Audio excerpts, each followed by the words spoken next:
My son preferred his wife's birthday party to his mother's funeral.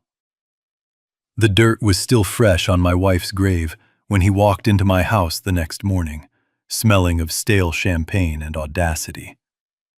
He did not come to apologize. He did not come to mourn. He came with a demand. He wanted the deed to the house my wife and I built with 40 years of sweat and sacrifice. He told me I was too old for this place. He told me the basement would be a perfect fit for my final years. I looked at him, this stranger wearing my son's face, and I felt something inside me snap. It wasn't anger. It was clarity. He wanted a signature, so I gave him one. But it wasn't on the deed to the house. It was on an eviction notice. Before I tell you how I legally destroyed my own son to teach him a lesson he would never forget, let me know where you are watching from in the comments below. Hit like and subscribe if you believe that respect is earned, not inherited. The rain at the cemetery was not the romantic kind you see in movies.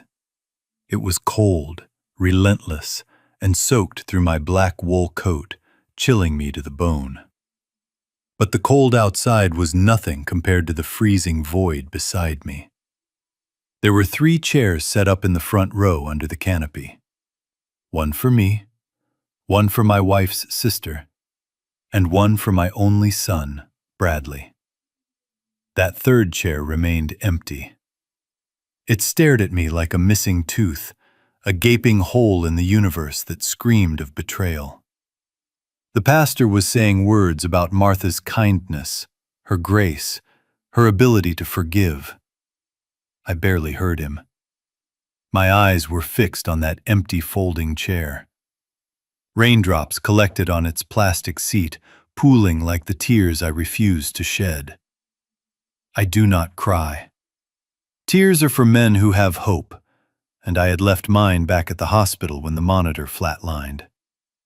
Then, a sound cut through the solemn drone of the pastor's voice, a vibration against my chest. My phone. I should have turned it off. But Martha, in her final months, had set up alerts on my phone because she wanted to see every update Bradley posted. She lived for his digital scraps. I pulled the phone from my pocket, intending to silence it. The screen lit up. It was not a message of condolence. It was an Instagram notification. Bradley Reed just posted a photo. My thumb hovered over the screen. I should have put it away, but I unlocked it. The image that loaded was so bright it almost hurt my eyes in the gloom of the graveyard. It was a selfie. Bradley was shirtless, wearing sunglasses, holding a bottle of Dom Perignon. Next to him was Vanessa, my daughter-in-law, wearing a bikini that cost more than my first car. They were on a yacht. The ocean behind them was a brilliant, mocking turquoise. They were laughing, mouths open, teeth white, heads thrown back in ecstatic joy. I read the caption. "Living our best lives. Happy 28th birthday to my queen Vanessa. No regrets. #blessed." I looked at the timestamp. 2 minutes ago. While his mother was being lowered 6 feet into the wet Florida earth, Bradley was popping corks 300 miles away in Miami. He wasn't stuck in traffic. He wasn't held up by an emergency. He was partying. I did not shake. I did not scream. I felt a cold, metallic calm settle over me. I took a screenshot of the post. The sound of the digital shutter was loud in the silence of the funeral. The pastor stopped and looked at me. My sister-in-law looked at me, her eyes red and puffy. I didn't apologize. I put the phone back in my pocket, right next to my heart. "Finish it," I told the pastor. He looked confused. "The service," I said, my voice sounding like gravel grinding together. "Wrap it up. Put her in the ground. She doesn't need to wait for anyone anymore." I stood there until the last shovel of dirt was thrown. I didn't say goodbye to Martha. I told her, I will handle this. It was a promise. The ride home was silent. The house was silent. The oak floors echoed with the absence of her footsteps. I sat in my leather armchair in the living room, the one Martha used to scold me for sleeping in, and I waited. I didn't turn on the lights. I watched the shadows lengthen across the room, nursing a cup of black coffee that had gone cold hours ago. The next morning brought sunlight, but no warmth. I was still in the armchair. I hadn't slept. At 8 in the morning, the silence was shattered. Not by a knock, but by the roar of an engine. I knew that sound. It was a Porsche 911. Leased, of course. Bradley never bought anything he couldn't flaunt. I heard the car doors slam. Then the front door opened without a knock. They still had a key. Bradley and Vanessa walked in. They brought the smell of the outside world with them, expensive perfume, stale alcohol, and the salty tang of the ocean. They were not wearing black.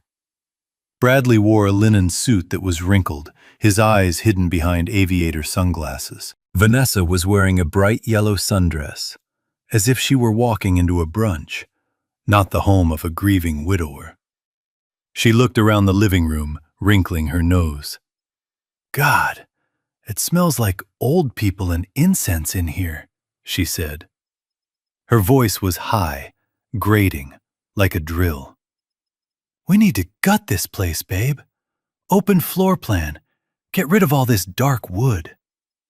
Bradley nudged her, a weak attempt at decorum. "Hi, Dad," Bradley said. He didn't take off his sunglasses. He didn't come to hug me. He stayed near the door, hovering like a salesman who knows he's selling a lemon. I took a slow sip of my cold coffee. "You missed the funeral," I said. It wasn't a question. Bradley shifted his weight. "Yeah, about that.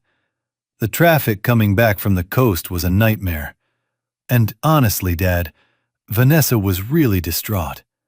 She loved Mom. She just couldn't handle the negative energy of a funeral on her birthday weekend. You know how spiritual she is." I looked at Vanessa. She was checking her reflection in the hallway mirror, picking at a loose strand of hair. She didn't look distraught. She looked bored. "Right," I said. "Negative energy." "Look, Dad." Bradley stepped forward, clapping his hands together as if to change the subject to something more pleasant. "We didn't just come to check on you. We have a proposition. A solution, really, for everyone." I set the coffee cup down. A solution. Vanessa walked over and stood next to him. She placed a hand on his shoulder, a gesture that looked possessive rather than supportive. She was the one steering this ship. Bradley was just the figurehead. "This house," Vanessa began, sweeping her hand around the room. "It's too much for you, Doug. 4 bedrooms, a half-acre garden, the pool. You're 70. You can barely walk up the stairs without wheezing. It's dangerous." "I don't wheeze," I said calmly. "And I cleaned the gutters yesterday." Bradley cut in, his voice taking on a condescending, soothing tone. "Dad, listen. We're worried about you. Mom is gone. You're all alone here. It's depressing. Vanessa and we've been talking. We think it's time for a transition. We want to move in here." I stared at him. "You want to move in?" Vanessa nodded enthusiastically. "We can take the master suite upstairs. We'll renovate the kitchen, make it modern, increase the property value. And you can have the garden apartment." The garden apartment. She meant the basement. It was a finished basement, yes, but it was underground. Damp. Dark. It was where I stored my tools and holiday decorations. You want to put me in the basement? I repeated. In my own house? It's not a basement, Dad, Bradley said, frustration creeping into his voice. It's a mother-in-law suite. It's got its own entrance. You'd have privacy. We'd be close by to take care of you. It's perfect. And the deed? I asked. Bradley reached into his jacket pocket and pulled out a thick envelope. I recognized the blue cover. Legal documents. He had them ready. He had them printed before his mother was even in the ground. We need to transfer the title, he said, trying to sound casual. Just for tax purposes. And to protect the asset. You know, in case you get sick and the state tries to take it. It's smarter if it's in my name. I'm your son. I'm doing this for you. For me, I echoed. Yes, Vanessa added, her eyes gleaming as she looked at the antique chandelier above us.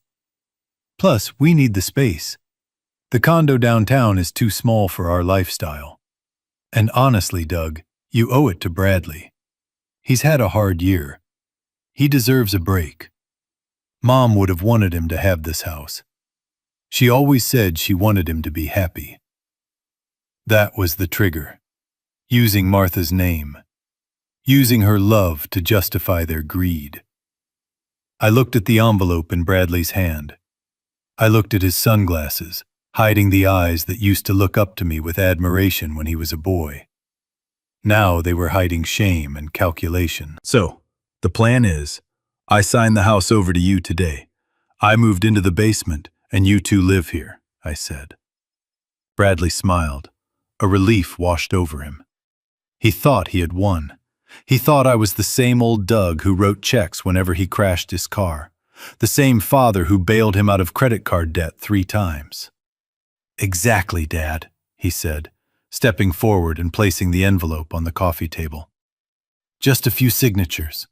We can get a notary here by noon. Then we can order lunch. Celebrate. The new chapter. I looked at the papers. Then I looked at my son. You're right, I said softly. It is time for a new chapter. I didn't reach for the papers. I reached for my phone. But not to call a notary. I needed to confirm something first. Leave the papers, I said. Give me an hour to read them over. Vanessa rolled her eyes. Doug, it's standard boilerplate stuff. Don't be difficult. I stood up. My knees didn't crack. My back was straight. I walked over to the door and opened it. An hour, I said. Go get some coffee. Come back in 60 minutes. Bradley frowned, sensing a shift in the air, but unable to place it. Okay, Dad. An hour. But don't take too long. We have a contractor coming at 2 to look at the kitchen walls. They walked out. As soon as the Porsche roared away, I locked the door. I didn't read the papers. I didn't need to. I knew exactly what they were. I went to my desk in the study and pulled out a file key. I unlocked the bottom drawer. Inside was a red folder. My lawyer, Mr. Clinton, had given it to me 5 years ago. Just in case, he had said. I never thought I would use it. I hoped I would burn it. But Bradley had made his choice. He chose the yacht. He chose the lie. He chose the greed. I picked up the phone and dialed Mr. Clinton's private number. It rang twice. Clinton speaking. It's Doug Reed, I said. Doug, I'm so sorry about Martha. I was going to call you later today. Save it, I said. I need you to run a check for me. Right now. Anything, Doug. What is it? My son needs this house. He's desperate. He tried to hide it, but I saw the sweat on his forehead. He's not just greedy, Clinton. He's in trouble. I need you to find out who he owes money to. And check Martha's bank accounts, the joint savings at First National. There was a pause on the line, the sound of typing. Give me 5 minutes, Clinton said. I waited. I looked out the window at the garden Martha had planted. Her roses were in bloom. Vanessa wanted to tear them up for a pool. The phone clicked. "Doug?" Clinton's voice was different now. Sharp, professional. "Tell me," I said. "I'm looking at the activity on the joint savings account," Clinton said. "The one you and Martha kept for emergencies?" "Yes." "It's empty, Doug." The air left the room. "Empty?" "A withdrawal was made 3 days ago. $50,000. A cashier's check." "Who signed for it?" I asked, though I already knew the answer. "The log says Martha Reed," Clinton said. "But Doug, Martha was in a coma 3 days ago." "Yes," I said, "she was." "So it's a forgery," Clinton said. "A felony." I closed my eyes. My son wasn't just a bad son. He was a criminal. He had stolen from his dying mother. "And Doug," Clinton continued, "I did a quick search on public records. There's a lien on Bradley's condo, and a lawsuit filed last week by a luxury boat rental company in Miami. He owes them $30,000 for damages to a yacht." I let out a short, humorless laugh. "So that's why he needs the house. To mortgage it. To pay for the party he threw while I was burying his mother." "Doug, what do you want to do?" Clinton asked. "Do you want me to call the police?" "No," I said. "Not yet. The police are too quick. I want him to understand what he's done. I want him to feel it." I looked at the clock. 40 minutes left. "Clinton," I said, "bring the file, the trust file, and bring the eviction notice template, the one we joked about." "You're serious?" "I'm deadly serious. Meet me here in 30 minutes. Park around the back. I don't want them to see your car." I hung up. I walked back to the living room. I looked at the spot where the coffin had been in the funeral home. Then I looked at the spot where Bradley had stood demanding my home. They wanted a show. They wanted a celebration. They wanted a new chapter. I sat back down in the armchair. I waited for the Porsche to return. The grief was gone, replaced by a cold, hard resolve. I wasn't a father anymore. I was a judge. And the court was now in session. 60 minutes. That was the timeline I had given them, and that was the timeline they respected to the second. The Porsche pulled back into the driveway exactly 1 hour later. I watched from the window as the engine cut off. They did not get out immediately. I could see them arguing inside the car. Anna was gesturing wildly, her hands chopping the air, while Bradley rubbed his temples, looking like a man trapped between a rock and a hard place. He was weak. He had always been weak. But weakness, when manipulated by the wrong person, can become dangerous. They finally stepped out. The change in their demeanor was instant.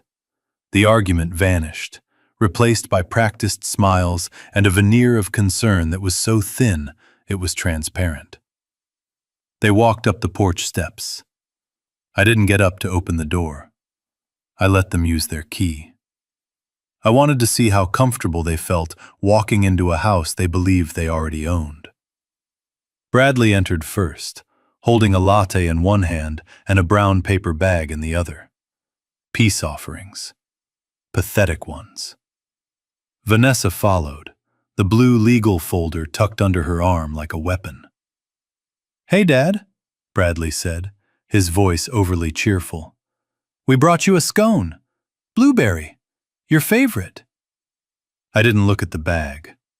I looked at the folder. "Sit down," I said. They sat. The air in the living room was heavy, charged with the static of things unsaid. Bradley placed the coffee on a coaster.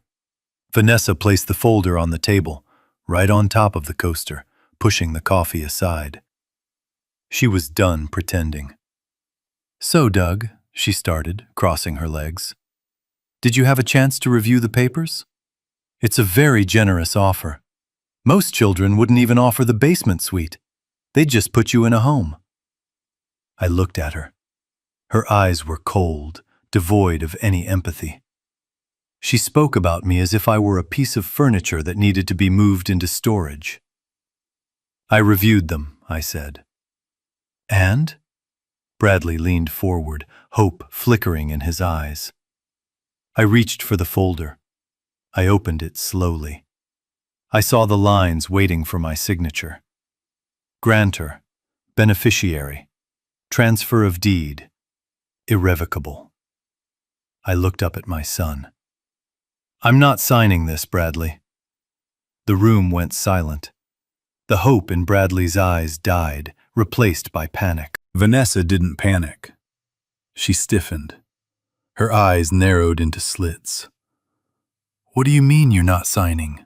Bradley stammered. "Dad, we talked about this. You can't live here alone. It's too much work. We're trying to help you." I closed the folder and slid it back across the table. "I don't need your help," I said, keeping my voice steady. "And I certainly don't need to live in my own basement while you throw parties upstairs. The answer is no. Get your own house. You're 35 years old." Vanessa laughed. It was a dry, sharp sound. She reached into her purse and pulled out a different document. This one wasn't in a blue folder. It was just a staple-bound stack of papers. She threw it on the table. It landed with a heavy thud. "I told you he would be difficult, Bradley," she said, not looking at me, but at her husband. "I told you the grief has affected his mind." She turned to me. Her voice dropped an octave. It wasn't polite anymore. It was threatening. "You don't get it, do you, Doug? We weren't asking. We were being nice. But if you want to play the stubborn old man card, we can play the concerned family card." She tapped the new stack of papers with a manicured fingernail. "Do you know what this is?" she asked. I didn't answer. "It's a petition for guardianship," she said, savoring the word. "We spoke to a specialist this morning. You're 70. You just lost your wife. You're displaying erratic behavior, isolation, aggression, refusing help from family. In the state of Florida, that's enough to trigger an evaluation." My blood ran cold. I knew about guardianship. I had seen it happen to friends. A court declares you incapacitated. Someone else takes control of your checkbook, your medical decisions, your assets. You become a prisoner in your own life. "You think a judge will believe you?" I asked, gripping the arms of my chair. "I'm perfectly sane." Bradley looked down at his shoes. Vanessa answered for him. "Bradley is your only son," she said smoothly. "He's grieving too, and he's so worried about his father's mental decline. If we testify that you're forgetting things, that you're leaving the stove on, that you're becoming violent, who do you think the court will believe? The loving son and daughter-in-law who just want to keep you safe? Or the angry, confused old widower?" She leaned in closer. "We can drag this out in court, Doug. We can freeze your accounts pending the investigation. We can have you placed in a temporary care facility for observation. That's a nice way of saying a psychiatric ward. Or you can sign the deed transfer today, live comfortably in the basement, and see your grandchildren, if we ever decide to have them." I looked at Bradley. He refused to meet my gaze. He was letting her do this. He was letting her threaten to strip away my dignity, my freedom, just to cover his debts. "Get out," I said. My voice was a low growl. "Get out of my house. Now." Vanessa didn't move. She checked her watch. "Actually," she said, looking at the window, "we're not going anywhere. And neither are you." A loud drilling sound erupted from the front door. I jumped up. I hadn't heard a car pull up. I rushed to the hallway. Through the frosted glass of the front door, I saw a silhouette. A man in a blue uniform. He was drilling into the deadbolt. "What is that?" I shouted, turning back to them.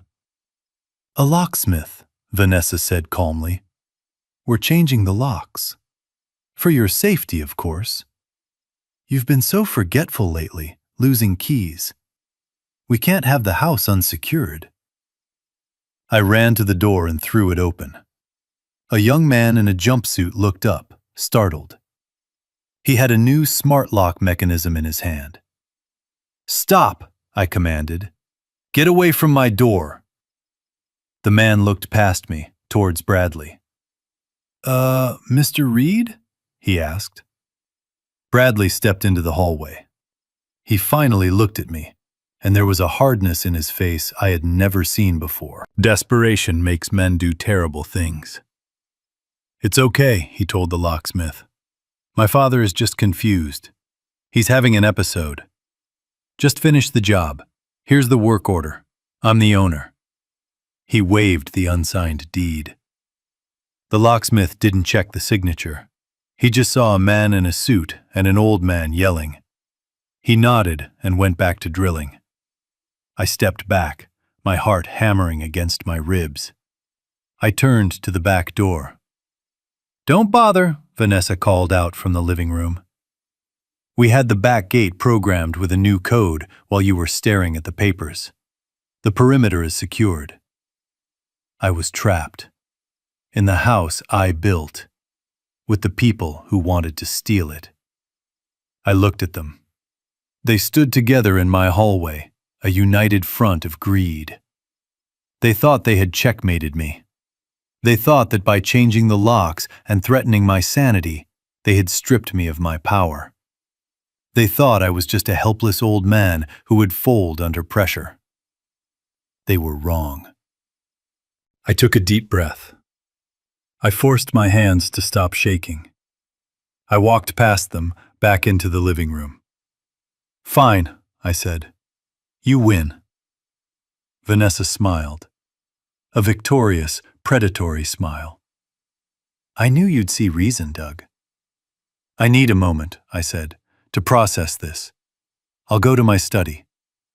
"Take your time," Bradley said, his voice instantly returning to that fake cheerfulness. "We'll order pizza. Celebration dinner, right?" I walked into my study and closed the door. I heard the lock click. Not the lock on the door, but the sound of the front door's smart lock beeping. It was engaged. I was a prisoner. But they forgot one thing. A prisoner with a phone is not helpless. And a father who has just realized his son is an enemy is not a victim. He is a soldier. I sat at my desk. I didn't cry. I didn't panic. I reached for the drawer where I kept my old business contacts. I didn't call the police. That would be too messy, and Vanessa was right. Guardianship battles are ugly. I needed something cleaner, something sharper. I picked up the phone. I dialed a number I hadn't used in years. "Mr. Clinton," I whispered when he answered. "Doug, is everything all right?" "No," I said, watching the door handle to make sure they weren't listening. "It's not all right, but it's about to be. I need you to open the file." "And Clinton?" "Yes?" "Prepare the war chest. I'm going to bury them." I hung up the phone. Outside, I could hear them laughing. They were opening a bottle of wine. My wine. Let them drink. Let them celebrate. Because tomorrow, the hangover wouldn't just be a headache. It would be an eviction. I did not storm out of the house. Angry men make mistakes, and I could not afford a single error. I walked past Bradley in the hallway. He was holding a tape measure against the wall, already planning where to hang a 60-inch television in a house he did not yet own. He looked up, a smug grin plastered on his face, thinking my retreat into the study had been a sign of surrender. Going to the bank to notarize the transfer. "Dad?" he asked, his voice dripping with false victory. I stopped. I looked at him. Really looked at him. I saw the expensive watch on his wrist that he couldn't afford. I saw the desperation hidden behind his arrogance. "I am going for a drive," I said. My voice was flat, devoid of emotion. "I need fresh air." Vanessa stepped out of the kitchen, holding a glass of my best red wine. "Don't be too long," she said, taking a sip. "We have the contractors coming at 4. I didn't answer. I grabbed my truck keys from the hook and walked out into the humid Florida afternoon. The drive to Mr. Clinton's office was a blur of gray highways and red traffic lights. My hands gripped the steering wheel so tight my knuckles turned white. I wasn't thinking about the house anymore. I was thinking about the phone call I had made from the study. Clinton had sounded urgent. He told me to come immediately. He told me that what he found wasn't just a financial irregularity, it was a smoking gun. Clinton's office was in a quiet brick building downtown, the kind of place that smelled of old paper and serious money. His secretary didn't ask me to wait. She looked at me with sympathetic eyes and pointed straight to the heavy oak door at the end of the hall. Clinton was standing by the window when I entered. He turned around. He didn't smile. He didn't offer me a drink. On his desk sat a single file folder, open. "Sit down, Doug," he said. I sat. The leather chair creaked in the silence. "You asked me to check the accounts," Clinton began, walking over to his desk. "You suspected they were in debt. You were right. But Doug, debt is not a crime. Being stupid with money is not a crime. What I found in the joint savings account at First National, however, is a crime. A felony, to be precise." He slid a piece of paper across the desk. It was a photocopy of a withdrawal slip. I picked it up. My eyes scanned the numbers. $50,000. A cashier's check issued to cash. It was a massive sum. That money was our safety net.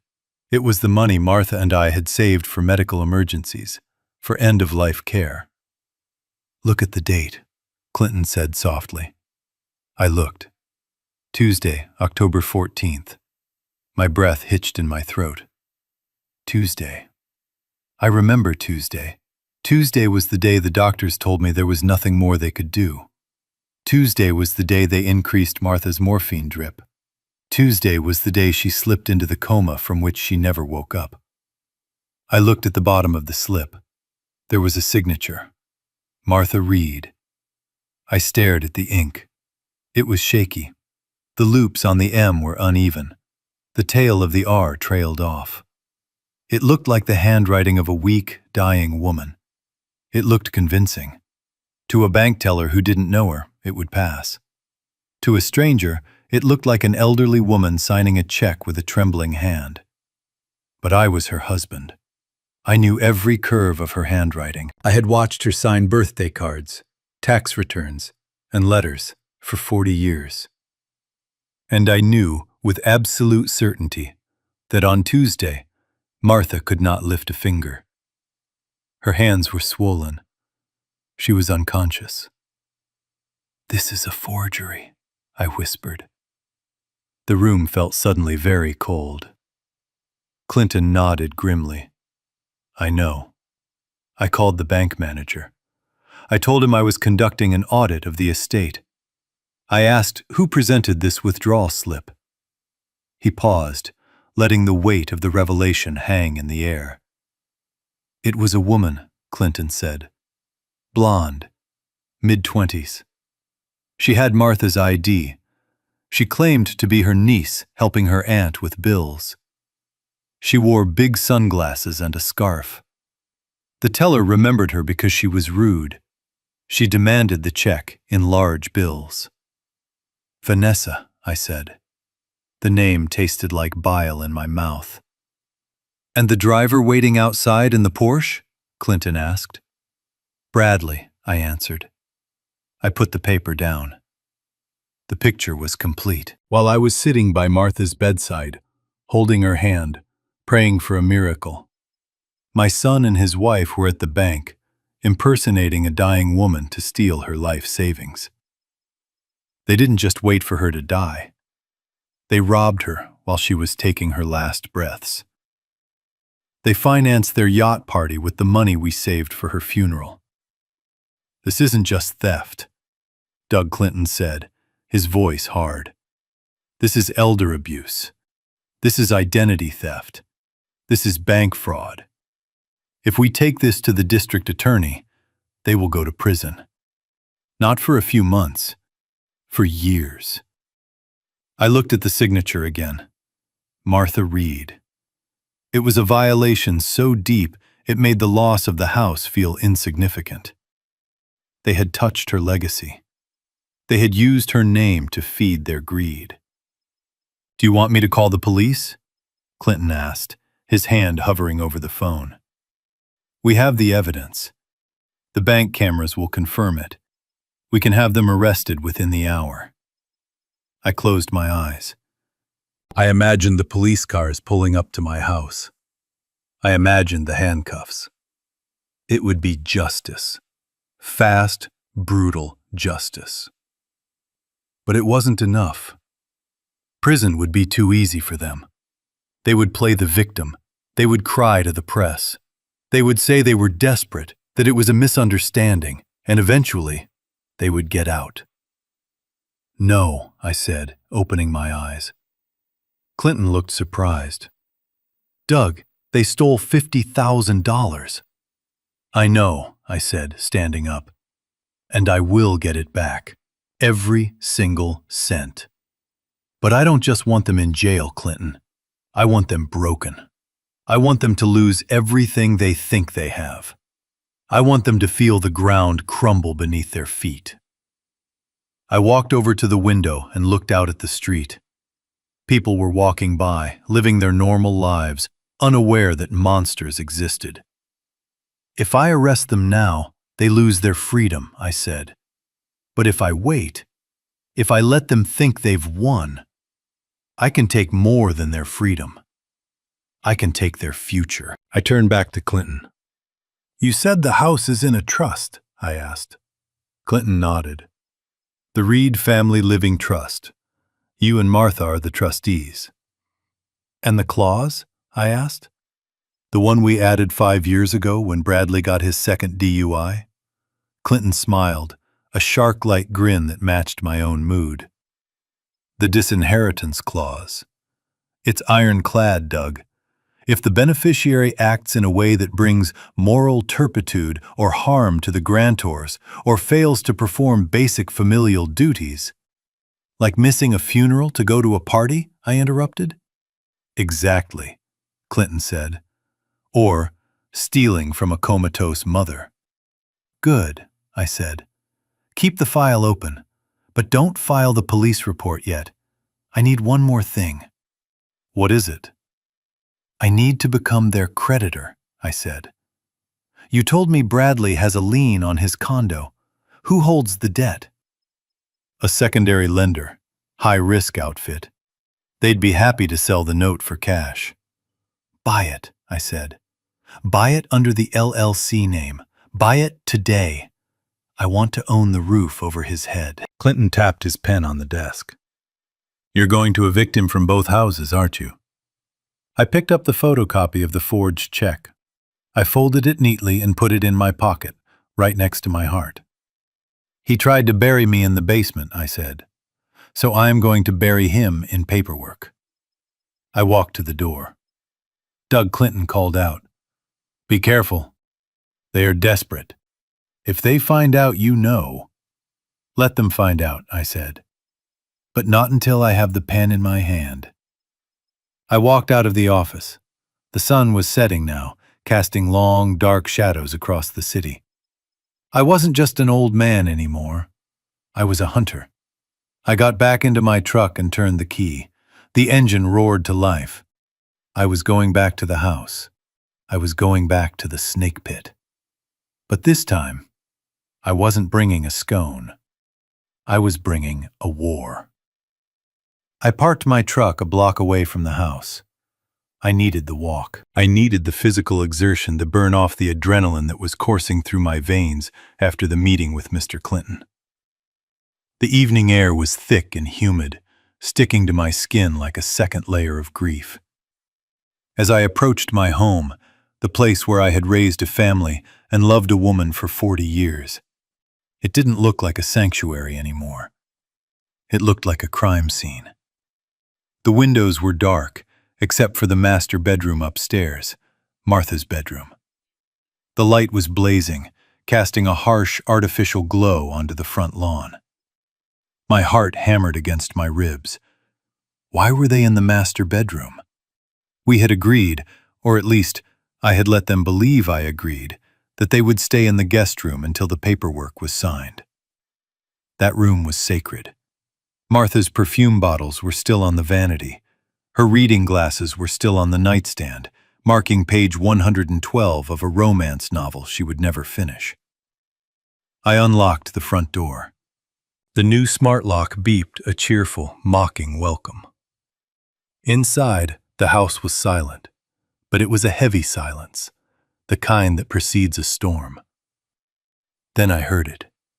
A thud. The sound of something heavy hitting the floorboards above my head. Then the distinct, crinkling sound of plastic trash bags. I took the stairs 2 at a time. My knees protested, aching with a sharp, stinging pain, but I ignored them. I reached the landing and saw the door to the master bedroom standing wide open. Vanessa was there. She was standing in front of the walk-in closet, the closet Martha had organized by color and season. Vanessa was holding a black industrial trash bag open with one hand, and with the other, she was pulling hangers off the rack. She wasn't folding the clothes. She wasn't packing them into boxes for donation. She was grabbing fistfuls of silk, wool, and cotton, my wife's life in fabric form, and shoving them into the garbage bag like they were rotten leaves. "Stop!" I roared. The word tore out of my throat, raw and jagged. Vanessa jumped, dropping a blue velvet dress onto the floor. It was the dress Martha wore to our 40th anniversary dinner. I remembered zipping it up for her. I remembered how she spun around in front of the mirror and asked if she still looked beautiful. Vanessa turned to me. She didn't look guilty.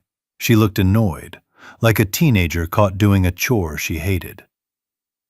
"Jesus, Doug, you scared me half to death," she snapped, kicking the blue dress aside with her foot. "What are you doing?" I walked into the room, my hands trembling. Not from fear, but from a rage so hot it felt like it was melting my bones. "That is Martha's clothing. You have no right to touch it." "I'm clearing out the clutter," Vanessa said, bending down to pick up a stack of shoe boxes. "If we're going to move in here, we need space. And frankly, Doug, this room smells like a nursing home. It's mothballs and stale lavender. It's depressing." She tossed the shoe boxes into the bag. I heard the sound of heels clicking against each other. Martha's dancing shoes. "Put it back," I said, my voice dropping to a whisper. "Take it out of the bag and hang it back up." Vanessa rolled her eyes. She let out a sigh that was pure condescension. "Oh, for God's sake, be realistic. She's dead, Doug. She doesn't need coats. She doesn't need shoes. And you certainly don't need a shrine to a dead woman taking up 60% of the closet space. I'm doing you a favor.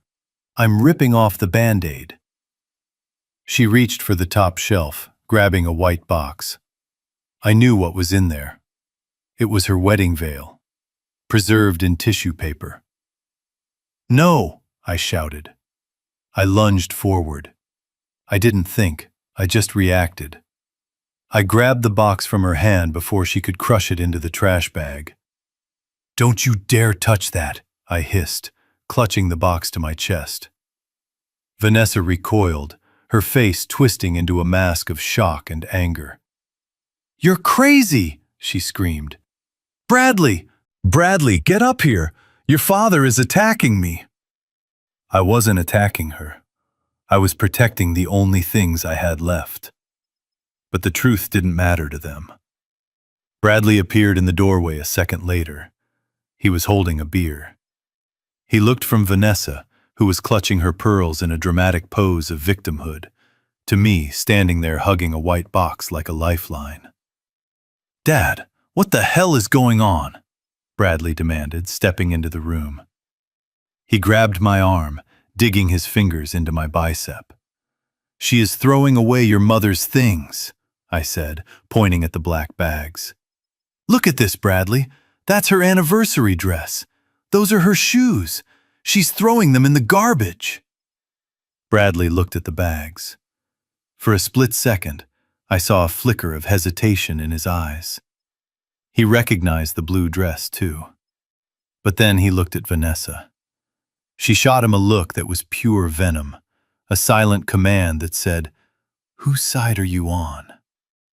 Bradley made his choice. He always made the wrong choice. "Babe is right, Dad," he said, his voice hardening. "We need the space. Mom isn't coming back. You need to let go." "He's crazy, Bradley," Vanessa shrieked. "He grabbed my wrist. He almost hit me." "I did not touch her," I argued, turning to my son. "I just took the box." "Give it to me, Dad," Bradley said, reaching for the wedding veil. "No." "Give it to me," Bradley shouted. He grabbed the box. I held on. We were wrestling, father and son, fighting over a box of old lace in a room that still smelled like the woman who loved us both. "Let go, you stubborn old man," Bradley yelled. And then he did it. He didn't just pull the box. He shoved me. It was a hard, two-handed push against my chest. I wasn't expecting it. I lost my balance. My feet tangled in the blue velvet dress on the floor. I fell backward. I hit the ground hard. My hip slammed against the floorboards. The breath was knocked out of me. A sharp bolt of pain shot up my spine. The box flew from my hands and landed upside down, the delicate lace spilling out onto the carpet. Silence slammed into the room. I lay there, staring up at the ceiling. I looked at the crown molding I had installed myself 30 years ago. I listened to the sound of my own ragged breathing. Bradley stood over me. His hands were still raised, frozen in the position of the shove. He looked down at his hands, then at me. He looked terrified. Not because he had hurt me, but because he had crossed a line he could never uncross. Vanessa broke the silence. She didn't ask if I was okay. She didn't call for help. "See," she said, her voice dripping with justification. "He's unstable. He tripped. You saw him trip, right, Bradley? He attacked me, and then he tripped." Bradley blinked. He lowered his hands. He swallowed hard. "Yeah," he mumbled. "Yeah, he tripped." He looked down at me, his face closing off. "Get up, Dad. Stop being dramatic." I didn't move immediately. I lay there, feeling the throbbing in my hip. But something else was happening. The anger that had been consuming me, the hot, fiery rage, was suddenly gone. In its place was something cold, something absolute. Until that moment, a small, foolish part of me had still hoped. Hoped that my son was just misguided. Hoped that he was just under Vanessa's spell and would snap out of it. But a man who shoves his 70-year-old father to the floor to please a woman who mocks his dead mother. That man is gone. My son died when he pushed me. The man standing above me was a stranger, and strangers do not get mercy. I realized then that eviction wasn't enough. Taking the money back wasn't enough. I had to destroy them completely. And to do that, I needed them to feel safe. I needed them to think they had broken me. I groaned.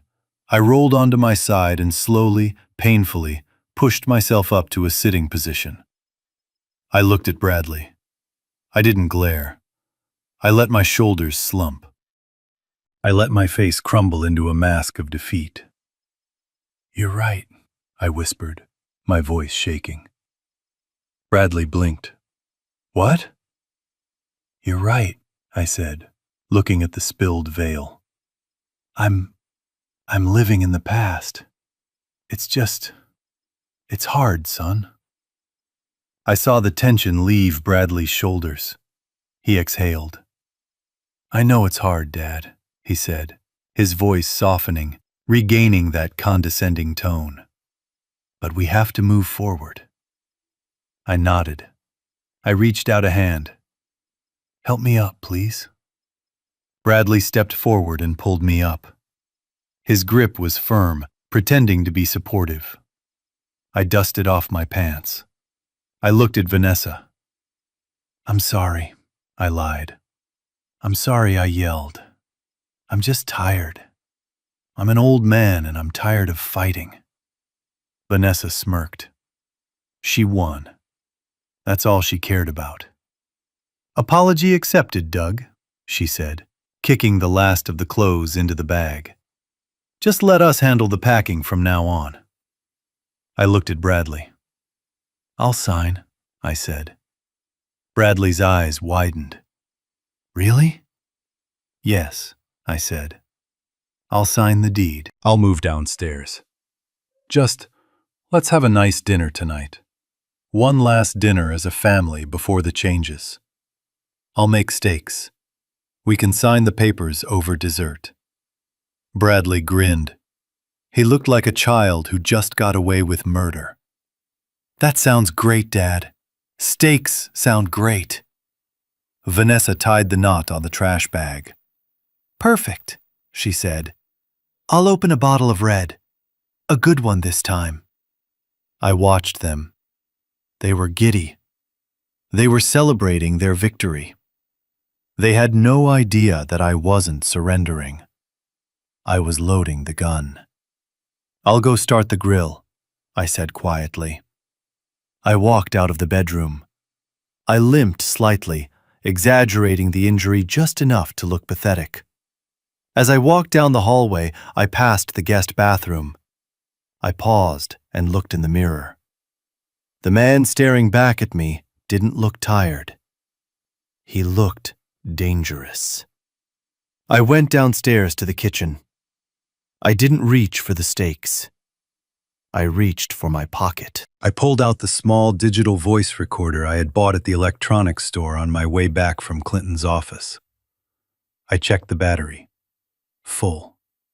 I pressed the record button. The tiny red light blinked once, then vanished. I slipped it into the breast pocket of my shirt, behind my handkerchief. They wanted a dinner. I would give them a dinner. It would be a meal they would choke on for the rest of their lives. The trap was set. All they had to do was walk into it.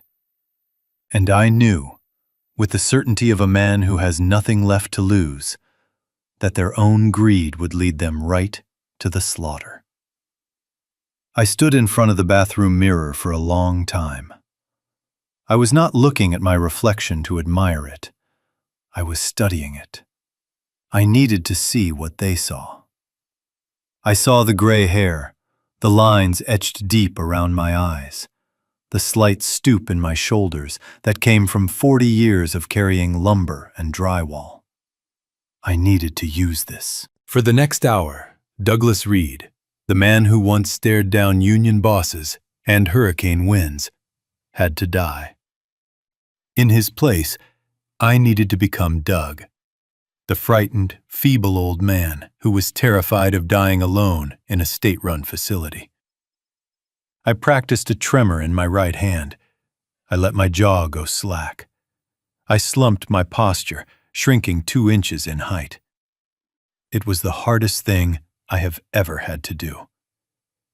It went against every fiber of my being to show weakness to enemies, especially when those enemies were sleeping under my roof. But I remembered the red light on the voice recorder in my pocket. I remembered the forged check. I was an actor now, and this was the performance of my life. I walked out of the bathroom. I shuffled my feet, letting them drag slightly on the carpet.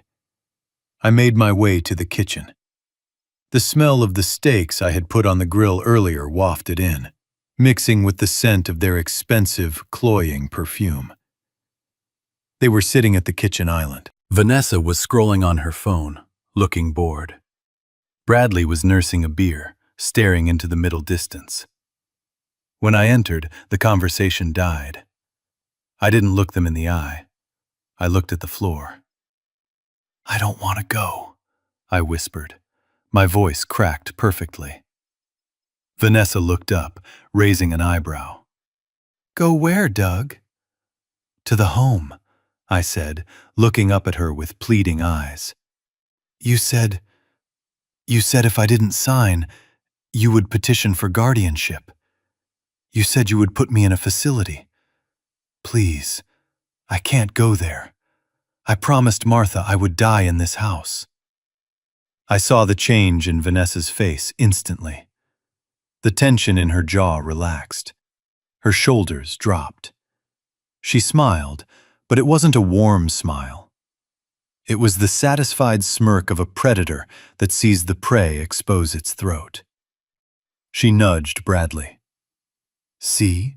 she mouthed to him. "I told you." Bradley turned to me. He looked relieved. The guilt I had seen earlier was gone, washed away by the convenience of my surrender. "Dad, nobody wants to put you in a home," Bradley said, his voice taking on that patronizing tone people use with children. "We just want you safe. If you sign the papers, we can all stay here together. We can take care of you." I nodded slowly, letting my hand shake as I reached for the counter to steady myself. "Okay," I said. "Okay, I'll sign. I want one last dinner, like we used to, before everything changes." Vanessa sighed, checking her manicured nails. "Fine, but let's make it quick. We have a lot of paperwork to get through tonight." I set the table. I didn't use the everyday placemats. I went to the china cabinet and pulled out the Lenox porcelain with the gold rim. These were the plates Martha had bought for our 25th anniversary. We only used them for Christmas and Thanksgiving. Placing them on the table felt like a sacrilege, like serving pearls to swine. But I needed the atmosphere to be perfect. I needed them to feel like they were already the masters of the house. I brought the steaks in from the patio. I had overcooked them on purpose, charred on the outside, dry on the inside. The Doug Reed they knew was a master at the grill. The Doug Reed they saw tonight was a man losing his touch. We sat down. The dining room was dim, lit only by the chandelier. The empty chair at the end of the table, Martha's chair, loomed large in the shadows. Vanessa cut into her steak and immediately wrinkled her nose. "My God, Doug," she said, dropping her fork with a clatter. "This is like shoe leather. Did you forget to watch the timer?" I lowered my head. "I'm sorry," I mumbled. "My mind, it wanders lately. I forget things." Bradley chewed methodically, ignoring his wife's rudeness. He was too focused on the prize. "It's fine, Dad," he said. "It's good. Don't worry about it." I poured the wine. I made sure to spill a few drops on the white tablecloth as I filled Vanessa's glass. Watch it, she snapped, pulling her dress away. Jesus, you really are losing it, aren't you? I sat down, clutching my napkin. I looked small. I looked defeated.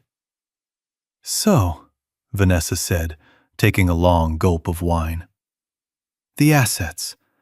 Bradley said you mentioned stocks? I nodded. I reached into my pocket and touched the recorder to make sure it was still running. Then I pulled out a small notebook. I have the house, I said, my voice trembling. But there are also the bonds, and the retirement accounts, and the rainy day fund. I saw their eyes light up. It was a physical reaction. Their pupils dilated. They leaned forward, drawn in by the scent of money like sharks to blood. How much? Bradley asked. The question hung in the air, naked and greedy. I don't know exactly, I lied. Maybe $500,000? Maybe more. I haven't looked since your mother got sick. Vanessa choked on her wine. She coughed, eyes widening. $500,000? I wanted to give it all to you, I continued. I wanted to leave a legacy. But now, I just want to stay in my room. I just want peace. If I give you everything, will you promise not to send me away? Vanessa reached across the table and patted my hand. Her skin was cold. Oh, Doug, she cooed. Of course. You give us control of the assets, and you can stay in the basement as long as you want. We'll even hire a nurse to come check on you, so you don't burn the house down cooking steaks like this. Bradley nodded eagerly. Yeah, Dad, we'll take care of everything. You won't have to worry about a single bill. Just sign the power of attorney and the deed transfer. I looked at my son. I looked at the man who I had taught to ride a bike, the man I had taught to fish in the creek behind this house. I was giving him a chance. A final, microscopic chance to say, Dad, keep your money. We just want to be with you. But he didn't say that. Where are the papers? Bradley asked. I pointed to the sideboard where Vanessa had left her blue folder. They are right there, I said. Vanessa stood up so fast her chair scraped loudly against the floor. She grabbed the folder and a pen. She slapped them down on the table, right next to the overcooked steak. Sign here, she said, pointing to the line. And here. And initial here. I picked up the pen. My hand shook violently. I wasn't faking the shaking anymore. The rage was trying to break out, trying to steady my hand and drive the pen through the table. I had to force myself to breathe. I looked at the document. Quitclaim deed. General power of attorney. They watched the tip of the pen like it was the needle on a bomb. Wait, I said, pulling the pen back. Vanessa hissed. What now? I want to know one thing, I said, looking at Bradley. What, Dad? Just sign it. Why did you really need the money? I asked softly. Was it really for a fresh start? Or are you in trouble, son? Bradley stiffened. He looked at Vanessa. It's just for the future, Dad, he lied. We want to invest. Build something for our family. I looked at Vanessa. And you? You really think of me as family? Vanessa smiled, but her eyes were dead. You're Bradley's father, Doug. That makes us family. Now sign. I looked down at the paper. They had lied to the end. They had chosen greed over truth, money over blood. Okay, I whispered. I lowered the pen to the paper. But I didn't sign my name. I didn't sign Douglas Reed. I wrote something else. I wrote it slowly, deliberately, letting the pen carve into the paper. They couldn't see what I was writing because my hand was covering it. "Done," I said. I closed the folder. I kept my hand on it. Vanessa reached for it. "Let me see." "Not yet," I said, my voice suddenly losing its tremor. My back straightened. I looked up, and for the first time all night, I let the mask drop. I let them see the ice in my eyes. "There is one more thing," I said, my voice steady and strong. "What?" Bradley asked, sensing the shift. He pulled back slightly. I reached into my pocket and pulled out the checkbook. My checkbook. "I forgot the signing bonus," I said. I wrote out a check. I tore it off with a sharp rip. I slid the folder and the check across the table to them. Vanessa snatched the folder. Bradley grabbed the check. Vanessa opened the folder. She looked at the signature line. Her face went pale, then red, then purple. "What is this?" she screamed. She turned the document around. On the line where my signature should have been, I had written 4 words in block letters. "Not in this lifetime." Bradley looked at the check in his hand. He read the amount. $1? He stammered. I stood up. I didn't use the table for support. I stood tall, looming over them in the dim light. "That's for the steak," I said coldly. "Now get out of my chair. The owner of the house is done eating." The silence in the dining room was broken only by the screech of serrated knives against the fine porcelain. It was a terrible sound, like nails on a chalkboard, but it was fitting for a meal that tasted like ash in my mouth. I watched them eat. Bradley was struggling with the overcooked meat, sawing at it with a grim determination, while Vanessa had pushed hers to the side after 2 bites, opting instead to drain her 3rd glass of wine. The bottle of Cabernet I had opened, a vintage I had been saving for a grandchild's christening, was already empty. Vanessa reached for the 2nd bottle, the cork popping with a festive sound that echoed obscenely in the quiet house. I sat with my hands folded in my lap, my thumb tracing the outline of the small device in my pocket. The red light was blinking against the fabric of my shirt, a silent heartbeat of justice. I needed them to speak. I needed them to fill the silence with their truth. I cleared my throat. The sound made Bradley jump slightly. He looked at me, his eyes glassy. "Is it enough?" I asked softly, keeping my voice tremulous. Bradley blinked. "Is what enough, Dad? The steak? Yeah, it's great, really filling." "No," I said, shaking my head slowly. "The assets, the house, the stocks. Is it enough to fix whatever is wrong?" Vanessa set her glass down hard. Wine sloshed over the rim, staining the white tablecloth red. She looked at me, her eyes narrowed but lacking focus. "What do you mean, fix whatever is wrong?" she slurred slightly. "Nothing is wrong, Doug. We are expanding. We are investing." I looked down at my plate. I acted as if I was ashamed to ask. "It's just," I said, pausing for effect. "I saw the way you looked when you came in this morning. You looked scared, son.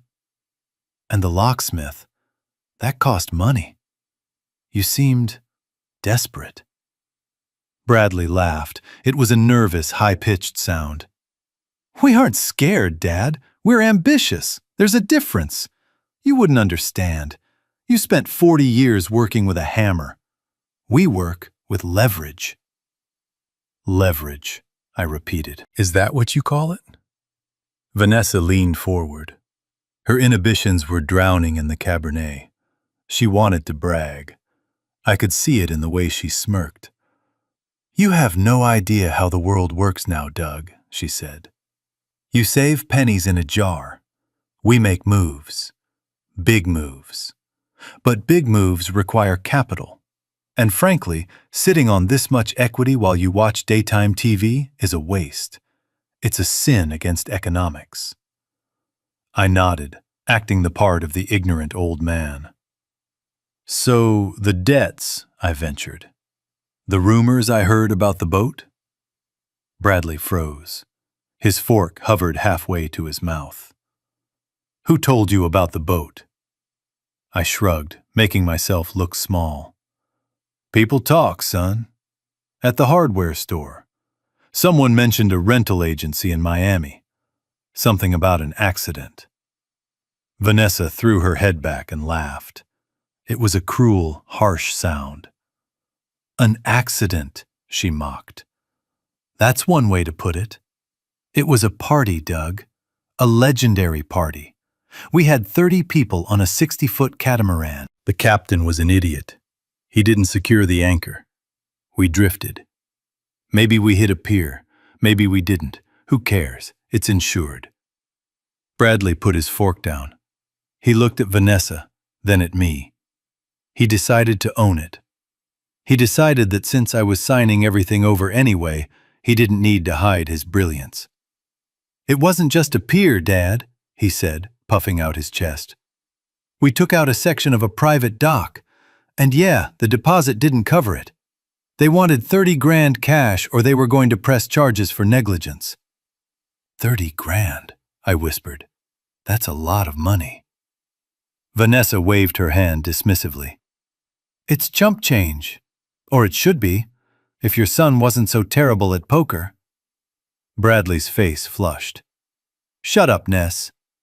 Oh, don't be sensitive, she teased, poking him in the arm. Tell him, Bradley. Tell your daddy how you lost the condo payment on a flush that didn't flush. I felt a cold rage tightening my chest. My son wasn't just unlucky. He was a gambler. You gambled away the mortgage? I asked. Bradley looked at me, defensive. It was a sure thing, Dad. I had pocket kings. It was a bad beat. It happens to pros all the time. I just needed a bridge loan. That's why we're here. Once we get the title to this place, I can get a line of credit, pay off the boat guys, pay off the condo arrears, and we're back on top. I looked at him. He spoke about mortgaging my home, the home Martha died in, as if it were simply a matter of moving numbers on a spreadsheet. But what about the savings? I asked. I needed to guide them to the forgery. I needed the confession on tape. I looked at Vanessa. Martha always said we had a safety net, I said, at First National. She told me there was over $50,000 in there. I was going to use it for the funeral expenses, but when I looked for the passbook, I couldn't find it. The room went silent. Vanessa stopped swirling her wine. Bradley looked at his plate. I let the silence stretch. I let it become uncomfortable. Then I added the bait. I must have been mistaken, I mumbled. Maybe she spent it on treatments. Maybe there was never any money there at all. I'm so confused lately. Vanessa snorted. She couldn't help herself. She was too proud of her cleverness to let me think I was right. She didn't spend it, Doug, she said, a wicked smile playing on her lips. It didn't just disappear. Bradley reached out and touched her arm. Vanessa, don't. She shook him off. Why not? He's signing the papers tonight. It's all going to the same pot anyway. We're just consolidating assets early. She turned her gaze to me. Her eyes were glittering with malice. The money is safe, Doug. We moved it. You moved it? I asked, feigning innocence. But that account required 2 signatures, mine or Martha's, and I didn't sign anything. And Martha was in a coma. Vanessa giggled. It was the sound of a child who had gotten away with stealing candy. Only the candy was my life savings. You'd be amazed what a pair of sunglasses and a headscarf can do, she said. I walked into that bank on Tuesday. I had her ID. I had her checkbook. The teller was some 20-year-old kid who didn't know Martha from Adam. I coughed a few times, acted frail, signed the slip, and voila, cashier's check. I gripped the napkin in my lap so hard my knuckles turned white. "You pretended to be her?" I whispered. "While she was dying?" Bradley finally spoke up. He didn't sound ashamed. He sounded practical. "We had to, Dad. The boat guys were threatening to call the cops. We needed the cash that day. If we waited for nature to take its course, probate would have taken months. We would have lost the condo. We did what we had to do to survive." "To survive," I repeated. "You stole from your mother on her deathbed to pay for a yacht crash." Bradley slammed his hand on the table. "We didn't steal. It's my inheritance. I'm the only son. It was going to be mine anyway. We just expedited the process. Why are you making this such a big deal? You're getting the basement. You're getting fed. You should be thanking us for handling the finances so you don't have to." I looked at him. He actually believed it. He had twisted his morality so significantly that he saw himself as the victim. "And Martha?" I asked. "What would she say?" Vanessa rolled her eyes so hard I thought they would get stuck. "Oh, stop with the St. Martha routine," she spat. "She would have given it to Bradley anyway. She spoiled him rotten. That was her problem. She was weak. She held on to things. Look at this house, Doug. It's a mausoleum. It's filled with junk. That walk-in closet? It's pathetic. Who keeps a wedding dress for 40 years? It's just fabric. It's rotting. Just like she was." The words hung in the air. Poisonous. Irreversible. "She was not weak," I said, my voice dropping an octave. "She was the strongest woman I ever knew." Vanessa scoffed. "She was a doormat. And she raised a son who needs a strong woman to guide him, because she never taught him how to be a man. She just taught him how to be nice. Nice doesn't pay the bills, Doug. Nice doesn't get you a table at the club." She took another sip of wine, draining the glass. "Honestly," she continued, leaning back in her chair, kicking her shoes off under the table, "it's a relief she's gone. Now we can finally clean up this mess. We're going to gut this floor. Open concept, white marble. No more dusty books. No more old lady smell. We're going to erase all this mediocrity." I looked at Bradley. I waited for him to defend his mother. I waited for him to slam his fist on the table and tell his wife to shut her mouth. He didn't. He just nodded. "Vanessa has a great vision for the place, Dad," he said weakly. "It's going to be really modern. You'll see. It'll increase the value by 20%. I felt a strange sensation in my chest. It wasn't pain anymore. It was the heavy, final click of a lock snapping shut. The last thread of attachment I had to them was severed. "You're right," I said. I looked at the recorder in my pocket, visualizing the tape spinning, capturing every syllable of their confession. The forgery, the gambling, the disrespect, it was all there. I stood up slowly. I picked up the empty wine bottle. "You're absolutely right," I said. "It's time to clean up the mess." Vanessa held out her glass.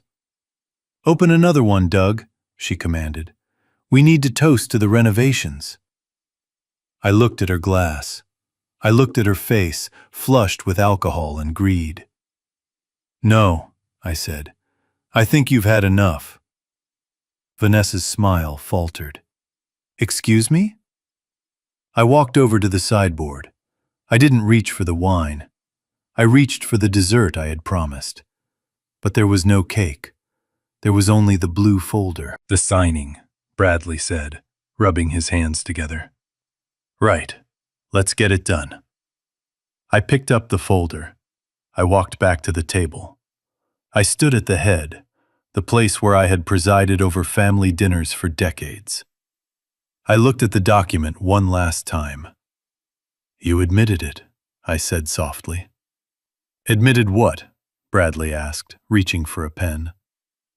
"You admitted you forged her signature," I said, "on Tuesday, at First National." Vanessa froze. Her eyes darted to mine. A flicker of sobriety cut through the haze. "So what?" she challenged. "Who are you going to tell? The bank? They don't care. It's done." I smiled. It wasn't a nice smile. It was the smile of the executioner. "You're right," I said. "The bank might not care about a family dispute, but the district attorney cares about felony fraud. And the IRS cares about undeclared income. And the probate court, oh, the probate court cares very much about unworthy heirs." Bradley stood up. His chair fell backward with a crash. "What are you talking about, Dad? Just give me the pen." I didn't give him the pen. I reached into my pocket. I pulled out the recorder. I held it up. The little red light was still blinking. I pressed the stop button. The click sounded like a gunshot in the silent room. Vanessa's face went white. All the color drained from her cheeks, leaving the rouge standing out like clown paint. You recorded us?" she whispered. "Every word," I said. "The gambling, the boat, the forgery, the way you spoke about my wife." I placed the recorder on the table, just out of their reach. "In the state of Florida," I said, my voice steady and cold, "a confession to a crime is admissible evidence, even if you didn't know you were being recorded, especially when it involves financial abuse of the elderly." Bradley stared at the device. He looked like he was going to be sick. "Dad," he stammered. "Dad, it was a joke. We were just talking. You can't use that." I picked up the checkbook, the one I had prepared earlier. "I'm not just going to use it, son," I said. "I'm going to play it for the judge." I tore the check out, the one for $1. I slid it across the table. It landed in front of Bradley. "What is this?" he asked, his voice shaking. "That," I said, "is your inheritance. $1. It's more than you deserve." Vanessa lunged across the table. She tried to grab the recorder. "Give me that!" she screamed. I was ready. I stepped back, snatching the device up. "Don't," I warned, "unless you want to add assault to the list of charges." Bradley looked at the check, then at me. There were tears in his eyes now. Crocodile tears. "Dad, please, you can't do this. We'll lose everything. The condo, the car." "You already lost it," I said. "You lost it when you decided to steal from a dying woman. You lost it when you decided to skip her funeral to drink champagne. And you definitely lost it when you decided to walk into my house and treat me like a dog in my own territory." I walked to the front door. I unlocked it. The smart lock chirped. "Get out," I said. They didn't move. They stood there, paralyzed by the sudden shift in power. "I said get out!" I roared, my voice booming off the walls. "Before I call the police and have them listen to this tape right here in the driveway." Vanessa grabbed her purse. She was trembling. She didn't look at Bradley. She ran. She ran out the door without looking back. Bradley stood there for a second longer. He looked at the empty chair where his mother used to sit. He looked at me. "Dad," he whimpered. I looked him in the eye. The man who pushed me. the man who mocked me. "I don't have a son," I said. "My son died on a boat in Miami. Now get off my property." He turned and fled. I slammed the door behind him. I locked it. Then I walked back to the dining room. I picked up the recorder. I picked up the wine bottle, and I poured the rest of the expensive Cabernet down the kitchen sink. It was poison, and I was finally purging it from my life. The confession hung in the air, thick and suffocating, like the humidity before a thunderstorm. I had what I needed on the tape, but the performance wasn't over. The final act required a witness. Bradley wiped his mouth with a napkin, his confidence surging now that he believed he had successfully bullied me into submission. He pulled out his phone and typed a quick text message. "Send him in," Bradley said, not looking at me. The front door opened. I hadn't heard a car pull up, which meant he had been waiting. Waiting like a vulture perched on a fence post. A man walked into the dining room. He was short, wearing a suit that was too shiny and cologne that smelled like desperate ambition. "Dad, this is Mr. Stone," Bradley said, gesturing to the man. "He's our attorney. He's here to notarize the transfer and ensure everything is binding." Mr. Stone didn't offer to shake my hand. He looked at me with the indifference of a man who made his living processing the misery of others. He opened his briefcase on the sideboard, the metal latches clicking loudly in the silence.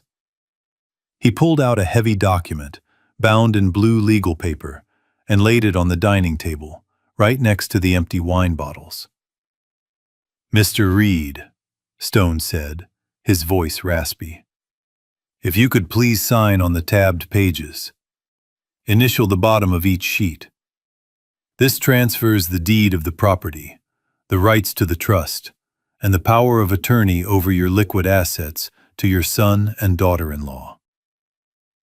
He uncapped a heavy black fountain pen and held it out to me. I looked at the pen. It was an expensive instrument, probably bought with the money they stole from Martha's account. I stood up slowly. My legs felt heavy, but my mind was razor sharp. I walked to the head of the table.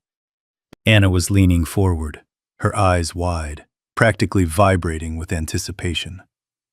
Bradley was bouncing his leg nervously under the table. They were so close. They could almost taste the money. I took the pen. It felt cold in my hand. I looked down at the paper. Quitclaim deed. The words seemed to swim before my eyes. This was the house where I carried Martha over the threshold. This was the house where we marked Bradley's height on the doorframe of the pantry. And now, a stranger in a cheap suit was waiting for me to sign it away to a son who preferred a yacht party to his mother's funeral. I lowered the pen to the paper. The tip hovered millimeters above the signature line. The room was absolutely silent. I could hear the hum of the refrigerator. I could hear Vanessa's shallow, excited breathing. "Just sign it, Dad," Bradley whispered. "Let's get this over with." I stopped. I lifted the pen. "I need to get something," I said. Vanessa's head snapped up. "What? What do you need? You have the pen. Just sign the damn paper." "I need my checkbook," I said softly. Mr. Stone frowned. "Mr. Reed, there are no fees for you to pay. Your son is covering the legal costs." I shook my head. "No, it's not for a fee. I promised them the accounts. I want to write a starter check. To transfer the immediate funds, the cash." I saw the greed flash in Vanessa's eyes again. She thought I was talking about the rainy day fund, the $500,000 I had lied about. "Oh," she said, her voice instantly turning sweet. "Of course, Doug. Get the checkbook." I reached into my back pocket. I had placed it there before dinner. I pulled out the worn blue leather cover. I placed it on top of the deed. I opened it. The sound of the check tearing from the binding was sharp. Rip!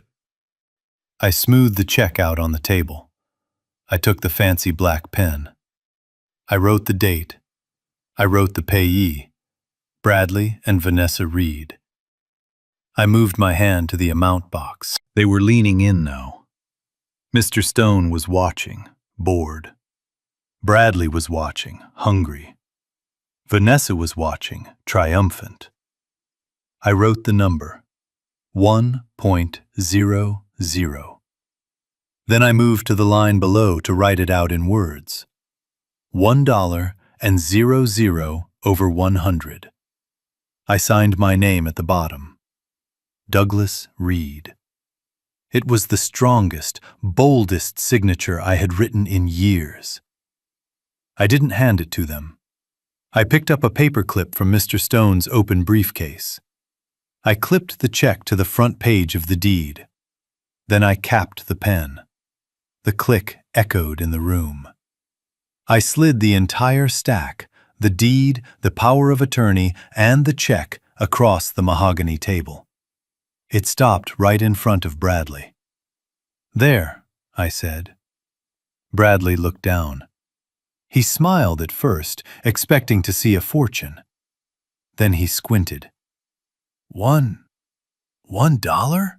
He stammered. He looked up at me, confused. "Dad, did you make a mistake? You missed the zeros." Vanessa snatched the paper from him. She brought it close to her face. "What the hell is this?" she screeched. $1. Is this a joke? I stood at the head of the table. I wasn't stooped anymore. I wasn't shaking. I looked at Mr. Stone, then at my son, then at his wife. "No," I said, my voice dropping to a low, gravelly timbre that filled the room. "It is not a joke. It is an appraisal." "An appraisal?" Bradley asked, his voice trembling. "Yes," I said. "You wanted my assets. You wanted what I have. But you forgot that in business, you only get what you pay for.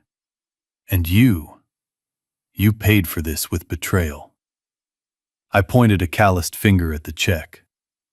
"That is the value of the affection I have for you," I said.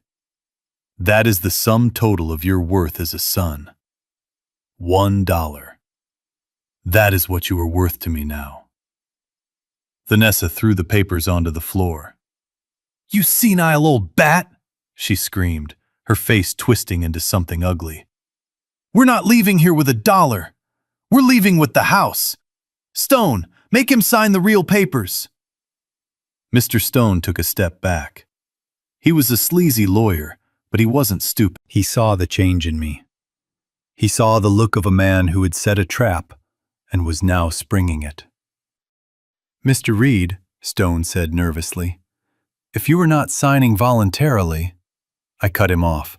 "Voluntarily?" I laughed. A cold, mirthless sound. "Oh, I'm not signing anything voluntarily. In fact, Mr. Stone, I'm glad you're here. You're an officer of the court, aren't you?"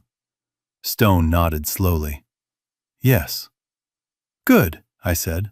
"Then you can be a witness." I reached into my shirt pocket. I pulled out the digital recorder. The red light was still blinking, a tiny, unblinking eye. I pressed stop. Then I pressed play. Bradley's voice filled the room, tinny but unmistakable. "We didn't steal. It's my inheritance. We just expedited the process." Then Vanessa's voice. "You'd be amazed what a pair of sunglasses and a headscarf can do. I walked into that bank. I signed the slip, and voila." I let the recording play for another 10 seconds, just long enough for the color to drain completely from Stone's face. I pressed stop. "Mr. Stone," I said, looking at the lawyer, "you just heard your clients confess to felony bank fraud, identity theft, and elder abuse. As an officer of the court, are you going to report this? Or do I need to add your name to the lawsuit for conspiracy? Stone slammed his briefcase shut. He didn't look at Bradley. He didn't look at Vanessa. He looked at the door. I was not aware of the nature of this transaction, Stone stammered. I am withdrawing my counsel, immediately. He turned and ran. He literally ran out of the front door, leaving his clients standing in the wreckage of their own greed. I looked back at Bradley and Vanessa. They were frozen. The check for $1 lay on the floor between them, looking like a piece of trash. The game is over, I said. Bradley looked at the recorder in my hand. Dad, he whispered, you wouldn't. I walked to the front door and opened it wide. The night air rushed in, clean and cool. I would, I said. And I did. You have exactly 1 minute to get off my property before I call the police and play this tape for them. And take your check. You might need it to buy a phone call from jail. The front door was still standing wide open where Mr. Stone had fled, leaving a rectangle of dark night sky framing the chaos of my dining room. The silence that followed his departure was heavy, broken only by the sound of crickets chirping outside, oblivious to the destruction of a family happening within these walls. Bradley and Vanessa stood frozen, staring at the empty space where their lawyer had been just moments ago. They looked like children who had been caught playing with matches, only to realize the entire house was already on fire. Vanessa was the first to break the paralysis. Denial is a powerful drug, and she was overdosing on it. She spun around to face me, her face flushed with a mixture of rage and panic. He's an idiot, she spat, her voice shrill and trembling. He's a coward. We'll get a real lawyer. A shark. We'll sue him for malpractice, and then we'll come back for you, Doug. You think a tape recording scares us? That's entrapment. It won't hold up in court. I didn't answer her. I didn't have to. I simply looked toward the open door. From the darkness of the porch, a shadow stepped forward. It wasn't the frantic, scurrying figure of Mr. Stone. This figure moved with the slow, deliberate weight of authority. The leather soles of his shoes clicked rhythmically against the hardwood floor as he crossed the threshold. Bradley squinted, trying to make out the face. "Who is that?" he demanded, his voice cracking. "Who else did you invite to this circus?" The man stepped into the light of the chandelier. He was tall, wearing a charcoal suit that cost more than Bradley's car. His silver hair was perfectly groomed, and his eyes behind his wire-rimmed glasses were sharp, intelligent, and utterly devoid of mercy. "Mr. Clinton," I said, nodding to him. "Thank you for waiting." Mr. Clinton nodded back. He didn't look at Bradley or Vanessa. He walked straight to the dining table, pushed aside the spilled wine and the check for $1, and placed his own briefcase down. It landed with a heavy, solid thud that sounded like a gavel striking a bench. "I believe your previous counsel has resigned," Clinton said, his voice a deep baritone that commanded the room. "That is wise of him." He realized he was aiding and abetting a felony. "I suggest you listen very carefully to what happens next, because your opportunity to speak has officially ended." Bradley took a step back. He recognized the name. Everyone in town knew the name Clinton. He was the kind of lawyer you hired when you wanted to destroy a business or bury a rival. He wasn't a family attorney. He was a weapon. "Dad," Bradley whispered, the color draining from his face. "Why is he here?" "He is here," I said, walking over to stand beside my lawyer, "because he wrote the will, and he wrote the trust." Vanessa laughed nervously. "The trust? What trust?" This house is a marital asset. Martha died. You're the surviving spouse. It's simple probate law. Clinton finally looked at her. He looked at her the way a scientist looks at a specimen under a microscope, with detachment and mild disgust. Mrs. Reed, Clinton said calmly, you are operating under a significant misunderstanding of the law. You assumed this house was a simple asset. You assumed that upon Martha's death it would pass to Doug and eventually to his heir. You assumed that the laws of intestacy would protect your husband's claim to this property. He clicked the latches of his briefcase open. Snap, snap. He pulled out a thick binder. It was labeled, The Reed Family Revocable Living Trust. However, Clinton continued, opening the binder, Doug and Martha were not simple people. They were prudent. 5 years ago, after your husband's second arrest for driving under the influence, and after his first request for a bailout to cover gambling debts, my clients came to me. They were heartbroken, but they were realistic. They realized that their only son was not capable of managing wealth. He was only capable of consuming it. Bradley flinched as if he had been slapped. So, Clinton said, turning a page, they transferred the title of this house, the investment accounts, and the bonds into this trust. Doug does not own this house. Martha did not own this house. The trust owns the house. And the trust is governed by a very specific set of bylaws. So what? Vanessa sneered, crossing her arms. Bradley is the only beneficiary. The trust has to pay out to him eventually. You're just delaying the inevitable. Clinton smiled. It was a cold, thin smile. Actually, he said, drawing the word out, the trust is designed to protect the assets from creditors, predators, and unworthy beneficiaries. He pointed to a paragraph in the middle of the page. Section 4, paragraph B, Clinton read aloud. The moral obligation and disinheritance clause. He looked up over his glasses. This clause was inserted at Martha's insistence, he said. She loved you, Bradley. She loved you enough to protect you from yourself. But she also had dignity. She stipulated that, in the event of the death of either grantor, the primary beneficiary, that is you, Bradley, must demonstrate a commitment to the family unit. Specifically, the clause states that any beneficiary who fails to attend the funeral services of a grantor without a documented medical emergency or force majeure shall be automatically removed from the trust. The room went dead silent. Bradley's mouth opened, but no sound came out. He looked at me. He looked at the binder.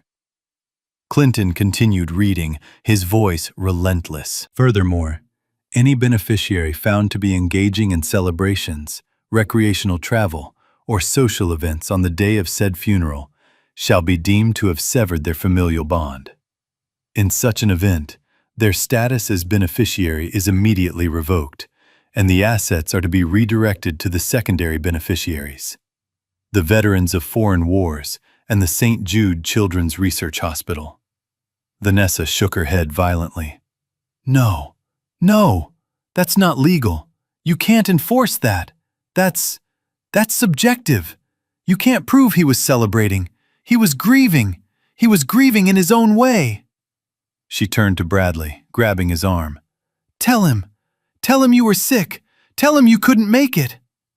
Bradley stammered. The traffic. I told you, Dad. The traffic from the coast was terrible. We were stuck. Clinton reached into his jacket pocket. He didn't pull out a legal document. He pulled out a photograph. It was printed on glossy paper, high resolution. He slid it across the table. It was the screenshot I had taken in the graveyard. The image was vibrant and colorful, the turquoise ocean, the expensive sunglasses, the bottle of Dom Perignon. The caption, "Living our best lives, no regrets." The timestamp was clearly visible at the top. October 17th, 2:15 p.m. Clinton tapped the photo with his index finger. At 2:15 p.m. on October 17th, Clinton said, his voice dropping to a whisper that carried more weight than a scream, Martha Reed was being lowered into the ground. While Doug was throwing the first shovel of dirt onto his wife's coffin, you were throwing a party. He looked at Bradley. Is this traffic, Bradley? Is this grief? Bradley stared at the photo. He stared at his own smiling face, frozen in time, mocking him. He couldn't deny it. It was his own post. His own vanity had become the evidence that destroyed him. You posted this, Clinton said. You broadcast your indifference to the world, and in doing so, you triggered Section 4, Paragraph B. Clinton closed the binder with a sharp slap. As of this moment, Clinton declared, you are not the heir to the Reed estate. You are a stranger. You have no claim to this house. You have no claim to the accounts. You have no claim to anything that belonged to Martha or Doug Reed. Vanessa grabbed the photo and crumpled it in her fist. This is insane, she screamed. We'll fight this. We'll get a judge to overturn it. It's coercion. You will try, Clinton said calmly. And when you do, I will present this photo to the judge. And I will present the tape recording of you admitting to forgery. And I will present the police report regarding your husband's yacht accident. And the judge will not only uphold the trust, he will likely recommend criminal charges. Clinton turned to me. The asset is secure, Doug. The transfer to the charities has already been prepared. It just needs your signature to finalize the redirection. I looked at my son. He was shaking. He wasn't shaking with anger anymore. He was shaking with the terrifying realization that he had gambled his entire future on a bluff, and he had lost. You traded $1 million inheritance for a birthday party, I said to him. Bradley looked up, tears streaming down his face. Dad, I didn't know. I didn't know about the clause. If you had loved her, I said, it wouldn't have mattered if you knew. You would have been there. You didn't lose the money because of a clause, son. You lost it because of your heart. Or lack of it. I turned to Vanessa. And you, I said. You wanted to know who owns this house? I pointed to the floor. The trust owns it. And as the surviving trustee, I determine who resides here. And the trust has a very strict policy against trespassers. I looked at Clinton. What is the next step? I asked. Clinton smiled. The house is safe, he said. Now, let's talk about the apartment. Bradley's head snapped up. The apartment? Yes, Clinton said, reaching for a second file. The one you live in. The one you think you own. The one you were about to be evicted from. The air left the room completely. They thought the worst had happened. They thought losing the inheritance was the bottom. They were wrong. We had not even begun to dig. The air in the dining room was thick enough to choke on. My son stood there, stripping the last shreds of his dignity away with every breath he took. He had just lost his mother's legacy, but arrogance is a hard habit to break. He buttoned his jacket, trying to summon the ghost of the man he pretended to be. The successful entrepreneur, the high roller, the man who didn't need his father's charity. He grabbed Vanessa's hand. She was limp, still staring at the crumpled photograph of the yacht party, but she let him pull her toward the door. Fine, Bradley spat, his voice trembling with a mixture of rage and humiliation. Keep your house. Keep your dusty furniture and your sad memories. We don't need this place. We never did. We were doing you a favor, old man. We have a penthouse in the city. We have a view of skyline that you couldn't afford in 1,000 lifetimes. Come on, Ness. Let's go home. He turned his back on me. He reached for the brass handle of the front door. I didn't move. I didn't have to. I just looked at Mr. Clinton. Mr. Clinton cleared his throat. It was a polite sound, almost gentle, but it stopped Bradley dead in his tracks. "One moment, Bradley," Clinton said. Bradley spun around, his face twisted. "What now?" "You took the inheritance. You made your point. We're leaving." Clinton reached into his briefcase again. He pulled out a different file. This one wasn't blue like the trust. It was red. The color of warning. The color of debt. "We need to discuss your residence," Clinton said calmly. "The penthouse.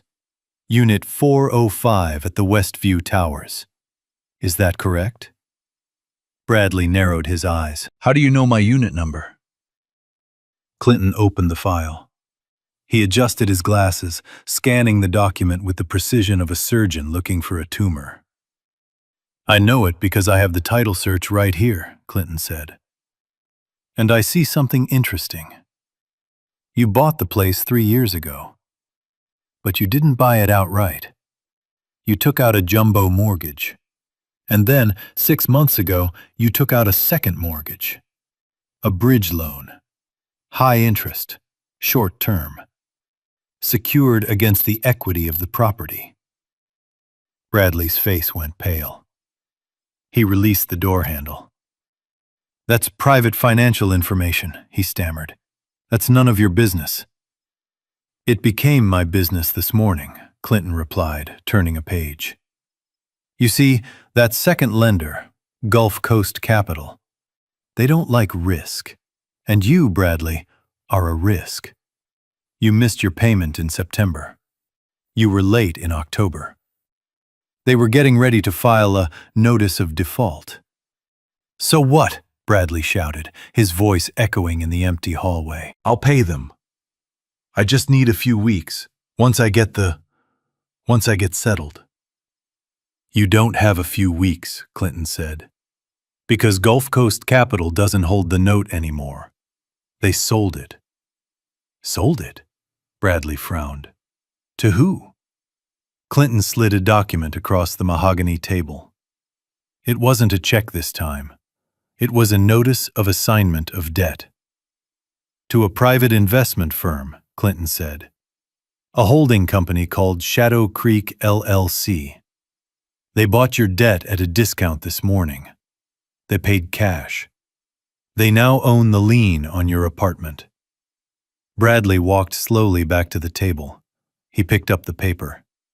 His hands were shaking so badly, the paper rattled like a dry leaf in the wind. "Shadow Creek LLC?" he whispered. "Who is that? I've never heard of them." I stepped forward. I walked out of the shadows and stood directly under the chandelier. "You wouldn't have heard of them," I said softly. "It's a very small company. It only has one member." Bradley looked up at me. His eyes widened. The realization hit him like a physical blow. He stepped back, bumping into Vanessa. "No," he whispered. "No. You?" "Me," I said. "I created Shadow Creek LLC 5 years ago," I explained, keeping my voice devoid of emotion. "I used it to buy rental properties, to build a future. Today, I used it to buy you." Vanessa gasped. She grabbed Bradley's arm, her nails digging into his expensive suit jacket. "What does that mean?" she demanded, her voice rising to a panic. "What does it mean he bought the debt?" "It means," Clinton interjected, his voice sharp and professional, "that Doug is now your creditor. He is the bank. And unlike the previous lender, he is not interested in late fees or renegotiation. "So I'll pay you," Bradley yelled, trying to regain control. "I'll write you a check next month. I'll pay you the interest. Just let us go." I shook my head slowly. "It's too late for that, son." I pointed to the digital recorder sitting on the table. The little red light had been extinguished, but the damage it had captured was permanent. "Standard loan agreements contain a clause," I said. "It's called the acceleration clause.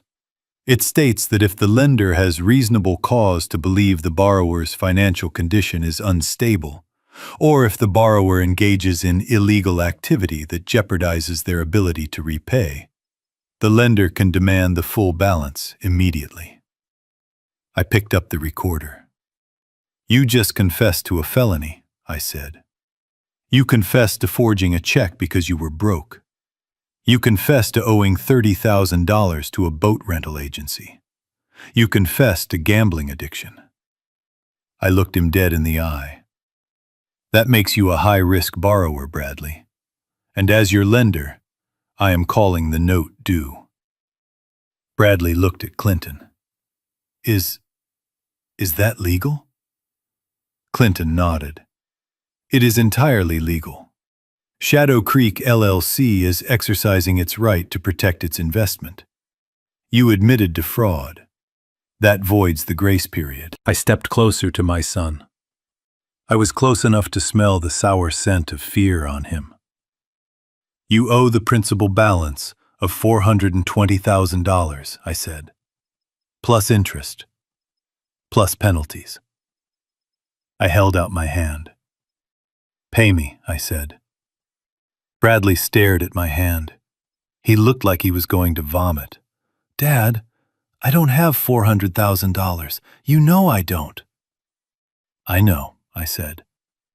"And since you cannot pay the debt, I am initiating foreclosure proceedings. Immediately." "Foreclosure?" Vanessa screamed. "You can't do that. That's our home. All my clothes are there, my studio. We have a life there." "Not anymore," I said. Clinton pulled a final document from the red file. It was a paper with a bright orange sticker on the top. Eviction notice. "My team filed the paperwork an hour ago," Clinton said. "Since the default was already in progress when we bought the debt, and given the admission of criminal insolvency, we requested an expedited order. The sheriff will be at Westview Towers tomorrow morning at 8 o'clock to change the locks." "Tomorrow?" Bradley wheezed. He looked like he had been punched in the gut. I turned to Vanessa. "You said you wanted a fresh start," I said coldly. "You said my house was too full of old memories. Well, now you have exactly what you wanted. A blank slate. You have no house. You have no debt, because I'll take the condo to satisfy it. You are free." Vanessa looked at me with pure hatred. Her face was twisted, ugly, stripped of all its vanity. "You monster," she hissed. "You are destroying your own son. You are putting us on the street. How can you sleep at night?" I looked at her. I thought about the empty chair at the funeral. I thought about the forged signature on the check. I thought about the way she threw Martha's wedding veil on the floor. "I sleep very well," I said, "because I sleep with a clean conscience. Can you say the same?" Bradley fell to his knees. It wasn't a figure of speech. His legs simply gave out. He collapsed onto the hardwood floor, sobbing.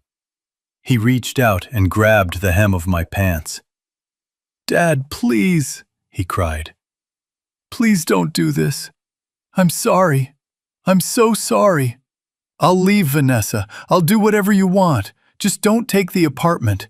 It's all I have." I looked down at him. He was pathetic. He was offering to trade his wife for an apartment, just like he had traded his mother for a party. "You don't have the apartment," I said, pulling my leg away from his grasp. "You never did." You rented a life you couldn't afford to impress people who don't care about you. I looked at Clinton. Give them the copy, I said. Clinton handed a photocopy of the eviction notice to Vanessa. She didn't take it. She let it fall to the floor. You have tonight to pack, I said. I suggest you hurry. It takes a long time to pack a life of lies into cardboard boxes. Bradley looked up at me, his eyes red and swollen. Where will we go? He whispered. I walked to the door and held it open again. The night was dark, but the air was fresh. That, I said, is a question for a man with $1 to his name. I pointed to the check still lying on the table. Don't forget your inheritance, I said. You might need it to buy a box to sleep in. I watched them. I watched the realization settle over them like a shroud. They were not just disinherited. They were erased. I had taken the roof over their heads, the money in their pockets, and the ground beneath their feet. Get out, I said one last time. And this time, they ran. They didn't walk with arrogance. They didn't stomp with entitlement. They ran like rats fleeing a sinking ship, disappearing into the darkness of a world that owed them absolutely nothing. They were halfway down the porch steps when the flashing lights cut through the darkness. It wasn't just one car. It was 3. Red and blue lights swirled against the white columns of the house, turning the quiet suburban street into a theater of judgment. Bradley froze. He held his hand up to shield his eyes from the glare. What is this? He screamed, turning back to look at me in the doorway. You called the cops? You actually called them? I didn't answer. I stepped out onto the porch, flanked by Mr. Clinton. Vanessa grabbed Bradley's arm, but this time it wasn't for support. It was a claw-like grip of panic. Bradley, do something, she shrieked. Tell them it's a mistake. A car door slammed, then another. 2 uniformed officers and a man in a plain suit walked up the driveway. The man in the suit held a badge up. Bradley Reed? He asked, his voice booming over the sound of the idling engines. Yes, Bradley answered, his voice small and trembling. I am Detective Miller from the Fraud Division, the man said. We have a warrant for your arrest. Arrest? Bradley took a step back, nearly tripping over a potted plant. For what? I didn't do anything. Detective Miller continued walking, his pace steady and unhurried. He had seen men like Bradley 1,000 times before. Men who thought a suit and a tie made them immune to consequences. We have a warrant for forgery in the 1st degree, grand theft, and elder abuse, Miller recited.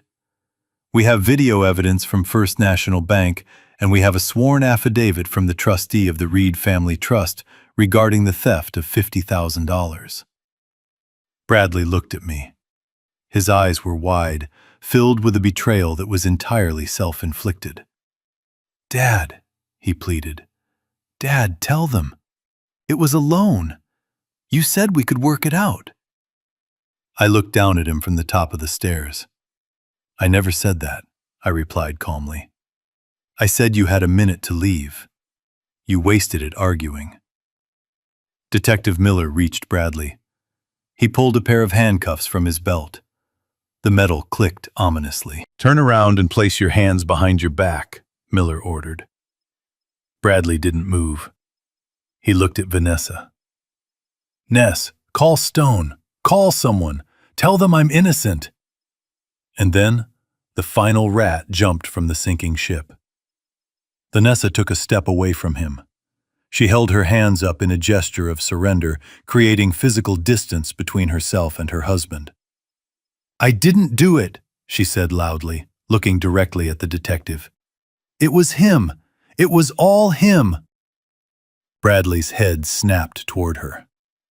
What? Vanessa's voice became shrill, desperate. "He made me do it," she cried. "He's a gambler. He owes money all over town. He told me his mother gave him permission to take the money. I didn't know she was in a coma. I just did what he told me." Bradley stared at her. The woman he had skipped his mother's funeral for. The woman he had shoved his father for. The woman he had destroyed his life for. "Vanessa," he gasped. "You were the one who put on the scarf. You were the one who signed the check." Vanessa shook her head violently, tears streaming down her face, tears that appeared on command. "I was scared of him," she lied. "He's violent. He shoved his father today. Look, ask his father. He shoved him to the ground. I was terrified he would hurt me if I didn't help him get the money." She turned to me. "Doug, tell them. Tell them how he pushed you. I tried to stop him." I watched her performance. It was impressive. It was also the most disgusting thing I had ever witnessed. I looked at the detective. "Detective," I said, "my son did shove me. That is true." Vanessa smirked through her tears. "See?" "But," I continued, my voice cutting through her victory like a knife, "the forgery was a joint effort. And the woman standing there is the one who impersonated my wife. I believe the bank teller identified her specifically by the sunglasses she is currently holding in her hand." Vanessa's smirk vanished. She looked down at the Chanel sunglasses she was clutching. Detective Miller nodded to one of the uniformed officers. "Take her too," he said. "Accomplice to fraud." "No!" Vanessa screamed as the officer reached for her. "You can't touch me! My father is a lawyer!" The officer didn't care who her father was. He spun her around and clamped the cuffs on her wrists. The cold steel snapped shut, silencing her protests with the reality of the law. "I'm divorcing you!" she screamed at Bradley as they were both shoved toward the patrol cars. "I'm filing tomorrow! You loser! You dragged me into this! I hate you!" Bradley didn't fight. He slumped against the side of the police car. He looked at the house. He looked at the warm yellow lights spilling out from the windows. The home he had grown up in. The home he had tried to steal. Then he looked at me. "Dad," he sobbed. "I'm sorry. Please. I'm scared." I walked down the steps. I stopped a few feet away from him. I looked at my son, handcuffed, weeping, stripping of everything he thought mattered. He had no wife, he had no house, he had no money, and he had no freedom. I didn't feel joy. I didn't feel triumph. I felt a profound, heavy sadness. But sadness is not weakness. "You should be scared," I said softly. "You are going to a place where your entitlement won't save you." "Dad, help me." I reached into my pocket. I pulled out the check for $1. I walked over to the police car. I tucked the check into the breast pocket of his jacket. "Use this for the commissary," I said. The officer placed his hand on Bradley's head and guided him into the back seat. The door slammed shut. It was a final sound, a definitive end to the chapter of my life where I was a father. I watched through the glass as Bradley leaned his head against the window, sobbing. He looked like a little boy again. But he wasn't a little boy. He was a man who had made his choices. The sirens didn't wail as they drove away. They just flashed, silent and rhythmic, fading down the street until they disappeared around the corner, taking the noise, the greed, and the betrayal with them. I stood in the driveway for a long time. The night was quiet again. The crickets resumed their song. Mr. Clinton walked up beside me. "Are you all right, Doug?" he asked. I took a deep breath. The air smelled of rain and jasmine. It didn't smell like perfume or stale wine anymore. I am, I said. I looked at the house. It was just a building, wood and brick. But inside it held 40 years of memories that I had almost let them taint. Do you want me to call a cleaning crew? Clinton asked. To remove their things? No, I said. I'll do it myself. I want to burn it. Clinton nodded. He understood. I turned and walked back up the steps. I walked into the house and closed the door. I locked it. Not with a smart lock, but with the old deadbolt I had reinstalled myself while they were packing. The house was empty, but for the first time in days, it didn't feel lonely. It felt clean. I walked to the dining room. I picked up the wine glasses and threw them into the trash. I stripped the tablecloth and threw it in with them. Then I went to the mantel. I picked up the urn that held Martha's ashes. I sat down in my armchair, the leather groaning familiarly under my weight. I told you I would handle it, Martha, I whispered into the silence. And I did. My son preferred a party to a funeral. Now he would have plenty of time to think about that choice in a cell where the lights never turn off. I closed my eyes. I was tired. But it was a good tired. The kind of tired that comes after a long day of hard, necessary work. Tomorrow, I would plant new roses. Tomorrow, I would donate the money to the cancer ward. Tomorrow, life would begin again. But tonight, I would sleep. And for the first time since Martha died, I knew I would not have nightmares, because the monsters were gone, and the king was back in his castle. The house has a different sound now. For the last month, it had echoed with the noise of lawyers, movers, and the ghost of a battle I never wanted to fight. But today, the silence is back. It is not the empty, aching silence that greeted me after Martha died. It is a clean silence. The kind that settles over a forest after a wildfire has burned itself out, leaving the ground ready for new growth. I spent the morning scrubbing the guest room. I stripped the sheets where Vanessa had slept, washing away the cloying scent of her perfume with bleach and hot water. I opened the windows to let the Florida breeze carry the last stagnant remnants of their presence out to sea. The air in the house is mine again. It smells of lemon polish, old books, and the faint, comforting aroma of the coffee I brew every morning. I walked into the dining room. The table, the same mahogany surface where my son tried to steal my life, was bare. No legal papers, no spilled wine. Just the wood, gleaming under the morning sun. I ran my hand along the edge. It felt solid, enduring, like me. Mr. Clinton came over around noon. He didn't bring a briefcase this time.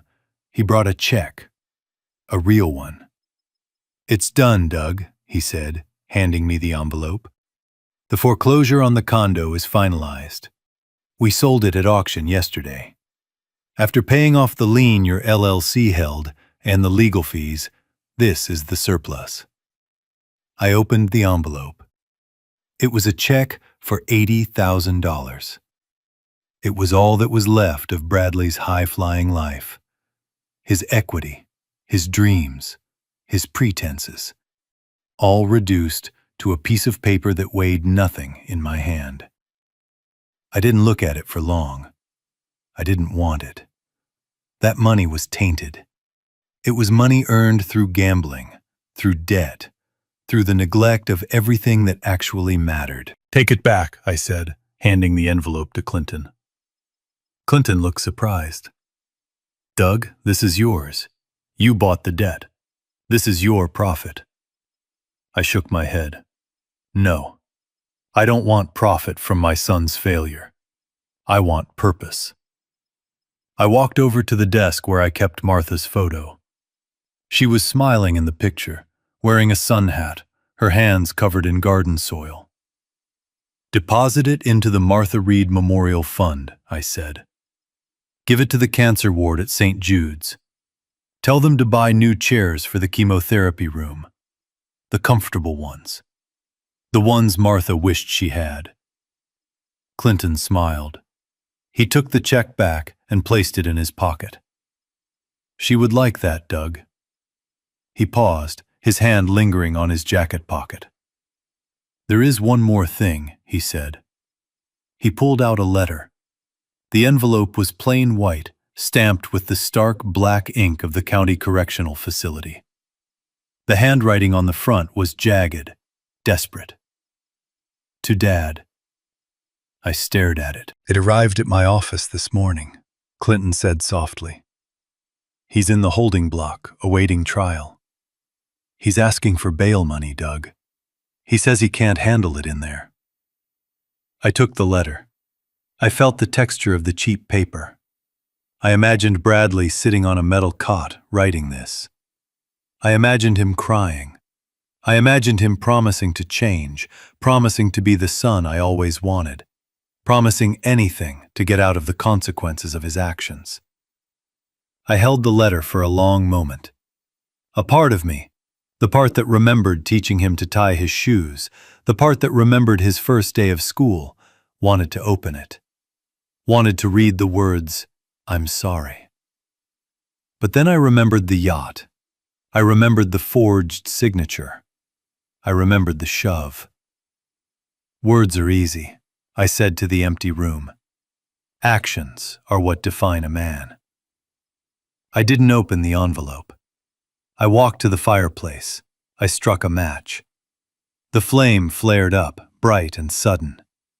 I held the corner of the letter to the fire. The paper curled and blackened. The ink vanished. The plea for help turned into smoke and ash, rising up the chimney to disappear into the sky. I watched it burn until it was nothing but gray dust on the hearth.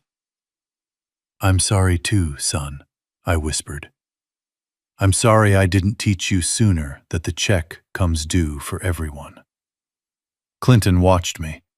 He didn't say a word. He understood that this was the final funeral I had to attend, the funeral of my hope for Bradley. When the last ember died out, I turned back to him. "Do you want coffee?" I asked. Clinton nodded. "I would love some." We went to the kitchen. We drank coffee out of the mugs Martha had painted in her pottery class. We talked about baseball. We talked about the weather. We didn't talk about Bradley. We didn't talk about Vanessa. They were gone. And for the first time in a month, I didn't feel the heavy weight of their shadow. I am alone in this big house now, but I am not lonely. The peace I have is hard-won, and I will not let anyone steal it again. I have my garden to tend to. I have my memories to keep safe. And I have the satisfaction of knowing that I kept my promise to Martha. I protected our home. And in a way, by letting him face the fire, I am finally trying to save our son. The rain has finally stopped. For the last month, it felt like the sky over Florida was weeping right along with me. A gray, relentless curtain that matched the chaos inside my home. But today, the sun is shining. It is a bright, piercing yellow that warms the skin and makes the world look sharp and clear again. I drove the old Ford truck to the cemetery. It rattles a bit when I hit 40 miles an hour, and the air conditioning gave up 10 years ago, but it runs true. It is honest. That is all I care about now. Honesty. I walked across the grass. It is green and lush, no longer the muddy scar it was on the day of the funeral. The birds are singing in the oak trees, oblivious to human grief, oblivious to legal battles and bank fraud. They are just living. And for the first time in a long time, I feel like I am just living too. I reached Martha's stone. It is granite, polished to a mirror shine. I ran my hand over her name. The stone was warm from the sun. I brought you roses, I said aloud. My voice didn't crack. It was steady. Yellow ones. For friendship. Because before you were my wife, and before you were a mother, you were my best friend. I knelt down and placed the flowers in the vase. I took a moment to arrange them, making sure they stood tall against the breeze. I handled it, Martha, I whispered, just like I promised.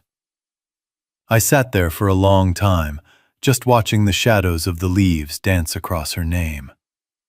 I know what people might say. I know there are people who will hear my story and call me a monster. They will say that a father's love should be unconditional. They will say that I should have bailed him out, that I should have paid the debt, that I should have let him keep the apartment and the pretense of a life. They will say that putting my own son in jail is a sin against nature. But they are wrong. Unconditional love does not mean unconditional tolerance. To love someone is to want the best for them. And sometimes, the best thing for a man is to face the wreckage of his own choices. If I had saved him again, if I had written another check, I would have been paying for his coffin. He was drowning in his own greed, and I was the one holding his head under water by refusing to let him hit the bottom. I didn't destroy Bradley. I saved him from becoming Vanessa. I saved him from a life where he believed that he could steal, lie, and cheat without consequence. I looked at the empty space beside Martha's grave, the space reserved for me. I am not ready to fill that space yet, I said. I have work to do. I thought about the letter I burned. I thought about the check for $1. That dollar was not an insult. It was a baseline. It was the starting point. If Bradley ever gets out, if he ever decides to earn a second dollar, it will be the first honest money he has ever made. And maybe, just maybe, that honest dollar will mean more to him than the millions he tried to steal. Forgiveness is not a gift you hand out to those who do not repent. Forgiveness is a bridge. And you cannot build a bridge if the person on the other side is still trying to burn it down. My actions were not revenge. I did not take his house to hurt him. I took it to teach him. This was the final lesson. The lesson I should have taught him when he was 6 years old and stole a candy bar. The lesson I should have taught him when he was 16 and wrecked the car. You cannot build a life on a foundation of lies. Eventually, the ground will open up and swallow you whole. I stood up. My knees popped, a reminder of my 70 years, but I felt light. The heavy burden of secrets, of protecting a grown man from his own shadow, was gone. I touched the top of the headstone one last time. Sleep well, my love, I said. The house is clean. The debt is paid. And I am going home.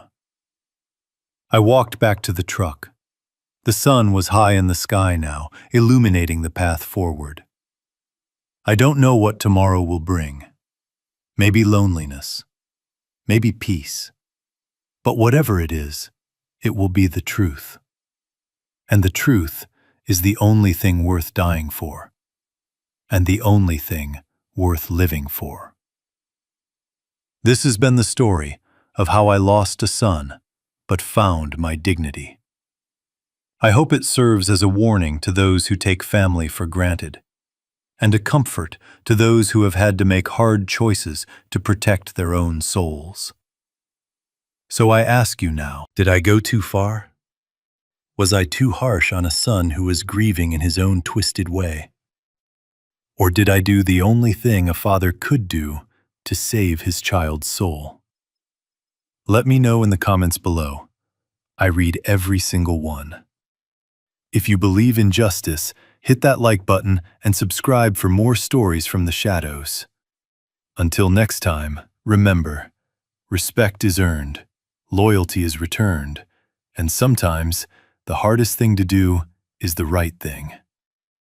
Through the ashes of this betrayal, I learned a lesson that came too late to save my family, but just in time to save myself. I learned that an open wallet does not build character. It only subsidizes weakness. For years, I confused enabling with loving, thinking that if I shielded Bradley from the rain, he would appreciate the shelter. Instead, he just demanded I stop the storm. True parental love isn't about being a safety net that catches them every time they fall. Sometimes, it is about letting them hit the ground so they can finally learn how to stand up on their own. I didn't lose a son when I evicted him. I released him to find the man he was supposed to be. Now I turn the gavel over to you. Was my judgment too harsh? Or was it the only way to break the cycle of greed? Tell me your verdict in the comments below. If you believe that dignity has no price tag, hit that like button and subscribe for more stories of justice served cold. Until next time.